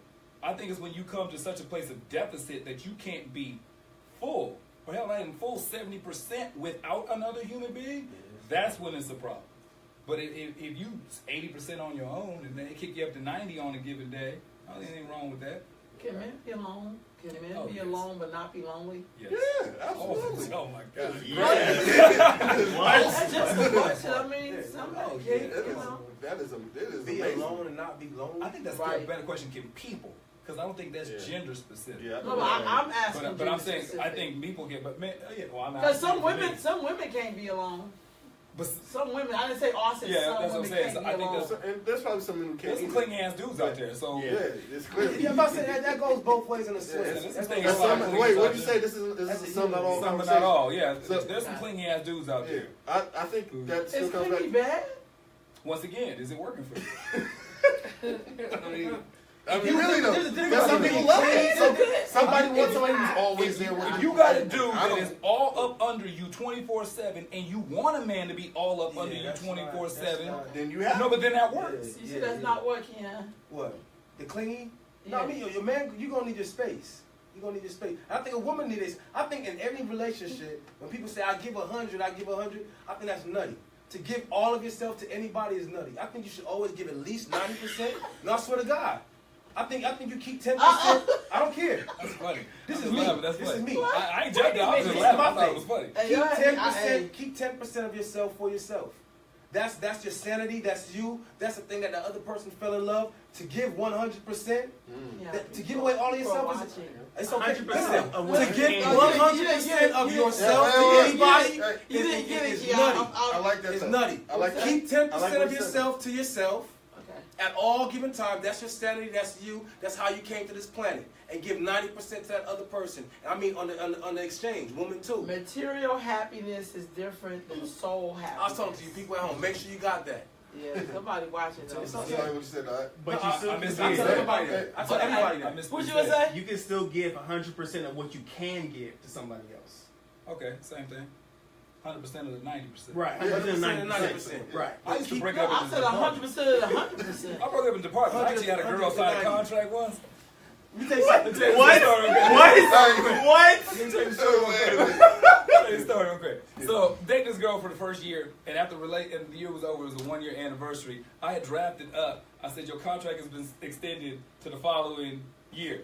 Like, for the, I think it was like 06 or 07. I said, your contract has been extended for the 2006 to 2007 season. This is signed by the relationship department of Jermaine Morris. I said, I put the pen and the paper in front of her. We both had copies. She looked at me like I was crazy. I said, you gonna sign it or not? She was like, I was like, how to work? Hey, I feel like we had a couple more years, but a couple more seasons. I feel like this. But I think I have a relationship department of my life. That's where I give 100% of that particular part of it. Yeah. Okay. Hey, you know what? I also think that was That's great. good to know. That- That's good to know. He's like, yo, That's good to know. At least you Ladies, you're you should all- probably look at that. I'm Like just saying. Beyonce. I was You know, young. each child you have, it should be worth $5 million and all of that. time ago. We should definitely do. We definitely should do some contracts. Yeah. I said in contract, make sure you keep that 90-10% rule, and you both will be happy forever. Where do you get this 90-10, kid? That's just my. I'm concerned about that's my. you. Don't. I'll be all right. Do you do that with your children? You only give them 90%? No. 80. No, your children. No, your children are you. You get that 100%. You go 100. No, listen. What I'm saying. Hear what I'm saying? Okay, stop it. Listen to what's being said. Don't hear what you want to respond to. Look at the bird. Look at the bird. Look at the bird. Look at the. Oh, no, he ain't a bird. This is his bird. Look at the bird. No, you gonna put all into your children. You're gonna put all into your children. I'm not talking about children. We're not talking about children. We still talking. We're not even gonna switch that. We're just gonna keep it in the relationship. So should So you what I'm say saying, then? what I'm saying, yes, because what I'm saying is that's you. That's authentically you. Do you know how many people you hear So say, what if "I the gave myself and I lost myself in this relationship"? That's because you didn't keep 10% for your goddamn self. That's timing is So offerings, and that's what so you what need to give if the yourself. 10% causes you the whole relationship? It should. There's no way. No. There's no way. That could happen. If you really are on your 10% and don't really take care of 90% to the fullest, but you claim you are, But that's that what he 10% said, can that cost That's not the you. same thing. No, but that's what he said. That 100% of that 90. You gotta get. If you're giving 90, you gotta give 100%. But some of that. people think they 100% this week is going to look different than the 100% last week. No, Or they the don't know how to 90%. invest. That has to do with who you with. So I'm about numbers too. I got something I call the 10 and 10 rule. Okay. I love it. Let's get it everybody in TV land. Okay. Okay. The 10 and 10 rule. Jermaine Morris breakdown. This applies when you meet somebody. When you meet somebody, however people meet, when you meet them, you meet 10% of what this person is really like. Oh yeah. You meet the representative, the best Yeah, foot the forward, the best representative. representation of who they Shout out to Chris are. Rock. Okay, but for every month you're together, tack on 10%. Oh, I remember that. Which means after about 50%, that's got a good halfway beat after about 5 months. After 8 months, about 80%. After 10 months, shouldn't be no surprise.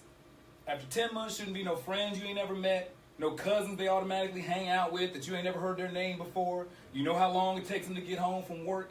You know how long they need to decompress. You know how they spend their weekends, their nights, their mornings. Should be no surprise after the 10-month period.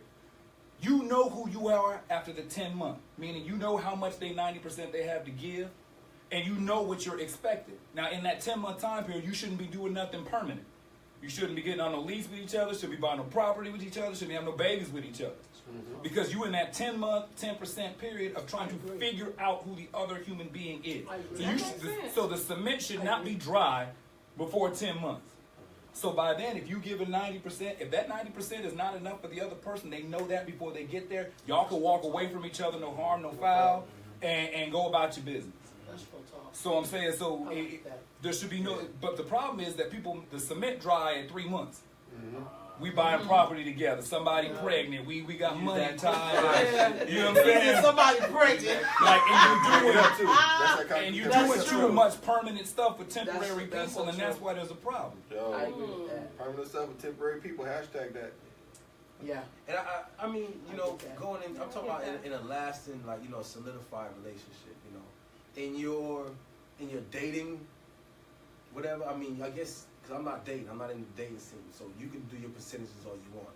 But I'm just saying, in a lasting, long relationship, you know what I mean, make sure you keep authentically what is you, because you don't want to lose yourself in that. Because often you hear a lot, you hear that specifically from women. I lost myself. I was just gonna say I lost myself, and oh, baby girl, make sure you stay you. We give 100 though. That's what I'm saying, and it's unhealthy. Just automatically and that's give my 100, point. yeah. And it's really unhealthy. Keep 90% of, and I really meant that for the women, really though. Keep 10% of yourself for yourself, and you won't go nutty. See, whatever works. Keep 20. Whatever works. What you say? Whatever works for you isn't working for you. Whatever if 10% ain't working for you, 20. And if find somebody who's cool with the 80. I think we should be stricter on the cheating rule. Stricter? Yeah. Like if he cheats, then we should just call it a day. Whatever works. Whatever works for you. Because I like what you said. That makes sense. Ladies, we gotta do that. Infidelity ain't a deal breaker for everybody. It should be. No, see, that's a judgment. That's a judgment. I'm not even gonna say something. I'm waiting to say something. I don't think anything should be for anybody other than me. So you may find that cheating may not be your deal breaker. Lying may not be your deal breaker. Hiding money may not be your deal breaker. All these things that people do that for somebody that's a one and done, for other folk, not that big a deal. So I just look at, is it working for you? Whatever the scenario is it working for you? There in the cookie cutter relationship out there that you can really subscribe to everybody. Yeah, it really is. It just depends. I want to thank you gentlemen for coming and spending these hours. We're right at midnight, which is great. Great conversation. This is, it was good. A lot of comments. People were definitely in on it. Like really listening, sharing it. We didn't read all the comments, but people was right in there on it. And I think that's nice. I think we do need to hear what y'all think. You know, though we did a lot of joking and laughing, I still think it's good to hear. I think that's a good part of it, though. Somebody said, giving my dick away to somebody else. No. Don't go for that. Okay. So, yeah. That's all it is. I'm with you. So that comment was like, bam. Like, okay. But, no, thank y'all so much. So, what's the takeaway? As we wrap it up, this is the wrap-up question. What's the takeaway? Yeah. Takeaway. I just learned so much. I'm still processing on some stuff. But I just feel like we need to understand it. We talking about nation building. We came together tonight to talk about nation building, and we ended up zoning in on the male-female relationship because I think that that's at the cornerstone of the build. And I think we need to keep working on it. We need to keep working on it, and we need to keep talking about it. And we need to keep striving towards healing and self-assessing. Like, we need to never stop doing that. I 1,000 agree with that. 1 million agree with that. I think we came so far from so far together, and we in this together, and we not getting out of this unless we get out of this together. So be mindful, keep each other in our frontal lobe,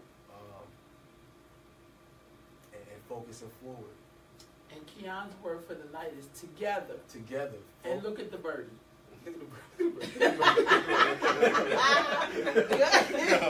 Hashtag. What's the hashtag? You know. How can I do it if how can I know when they're I don't know if I don't do it. That's We gotta have more I don't know women if I next don't do time. it. I feel kind of beat up on. Yeah, the hashtag. I know if I don't do it. Oh my God. That was learning of the night. it's the part of the value of the self-assessment, and how do you put that into an environment across the board. So be it with your kids, be it within a relationship, be it within your workspaces, be it within everything you do, your self-assessment, and then also realizing that other people may have not done a self-assessment. So don't be overtly critical or responsive to some of the things you see evaluated within your assessment, and kind of move accordingly. I think I got is taking other people into consideration. I think kind of along with that about not just it's not just you or your perspective or the way that you see stuff.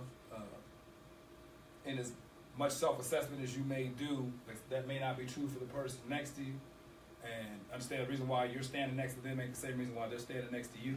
So your life's philosophies and stuff may be night and day. So having empathy and compassion for the person that you're with, and keeping at the front that the purpose of why you're interacting is to love each other and not judge each other. So as long as that's the process, and if that's the lens that you see stuff through, I think you'll react accordingly, as opposed to looking for what's wrong with somebody. You want to say something over here, buddy? In there, BJ? Yeah, because you... Oh, no, I've just been really just enjoying the fact that I've been learning a lot lately, just in general. So I've been actually enjoying the fact that I've been learning a lot. And it just feels good to do so, especially when it comes to relationship and as well as self-learning. So... Well, I learned just from all of y'all. I mean, really, I know I laugh and joke a lot and seem like I'm not listening, but I really am listening. And I'm learning that men are probably as diverse as the flowers that we have on the planet. So y'all, kind of may look somewhat the same and may look different and all have different smells and, thoughts and the way you want to do what you're going to do. So thank you for allowing me to sit with y'all tonight and have this discussion. And I pray that we have more. So next Sunday, we'll be talking to some Black women around interfaith conversation.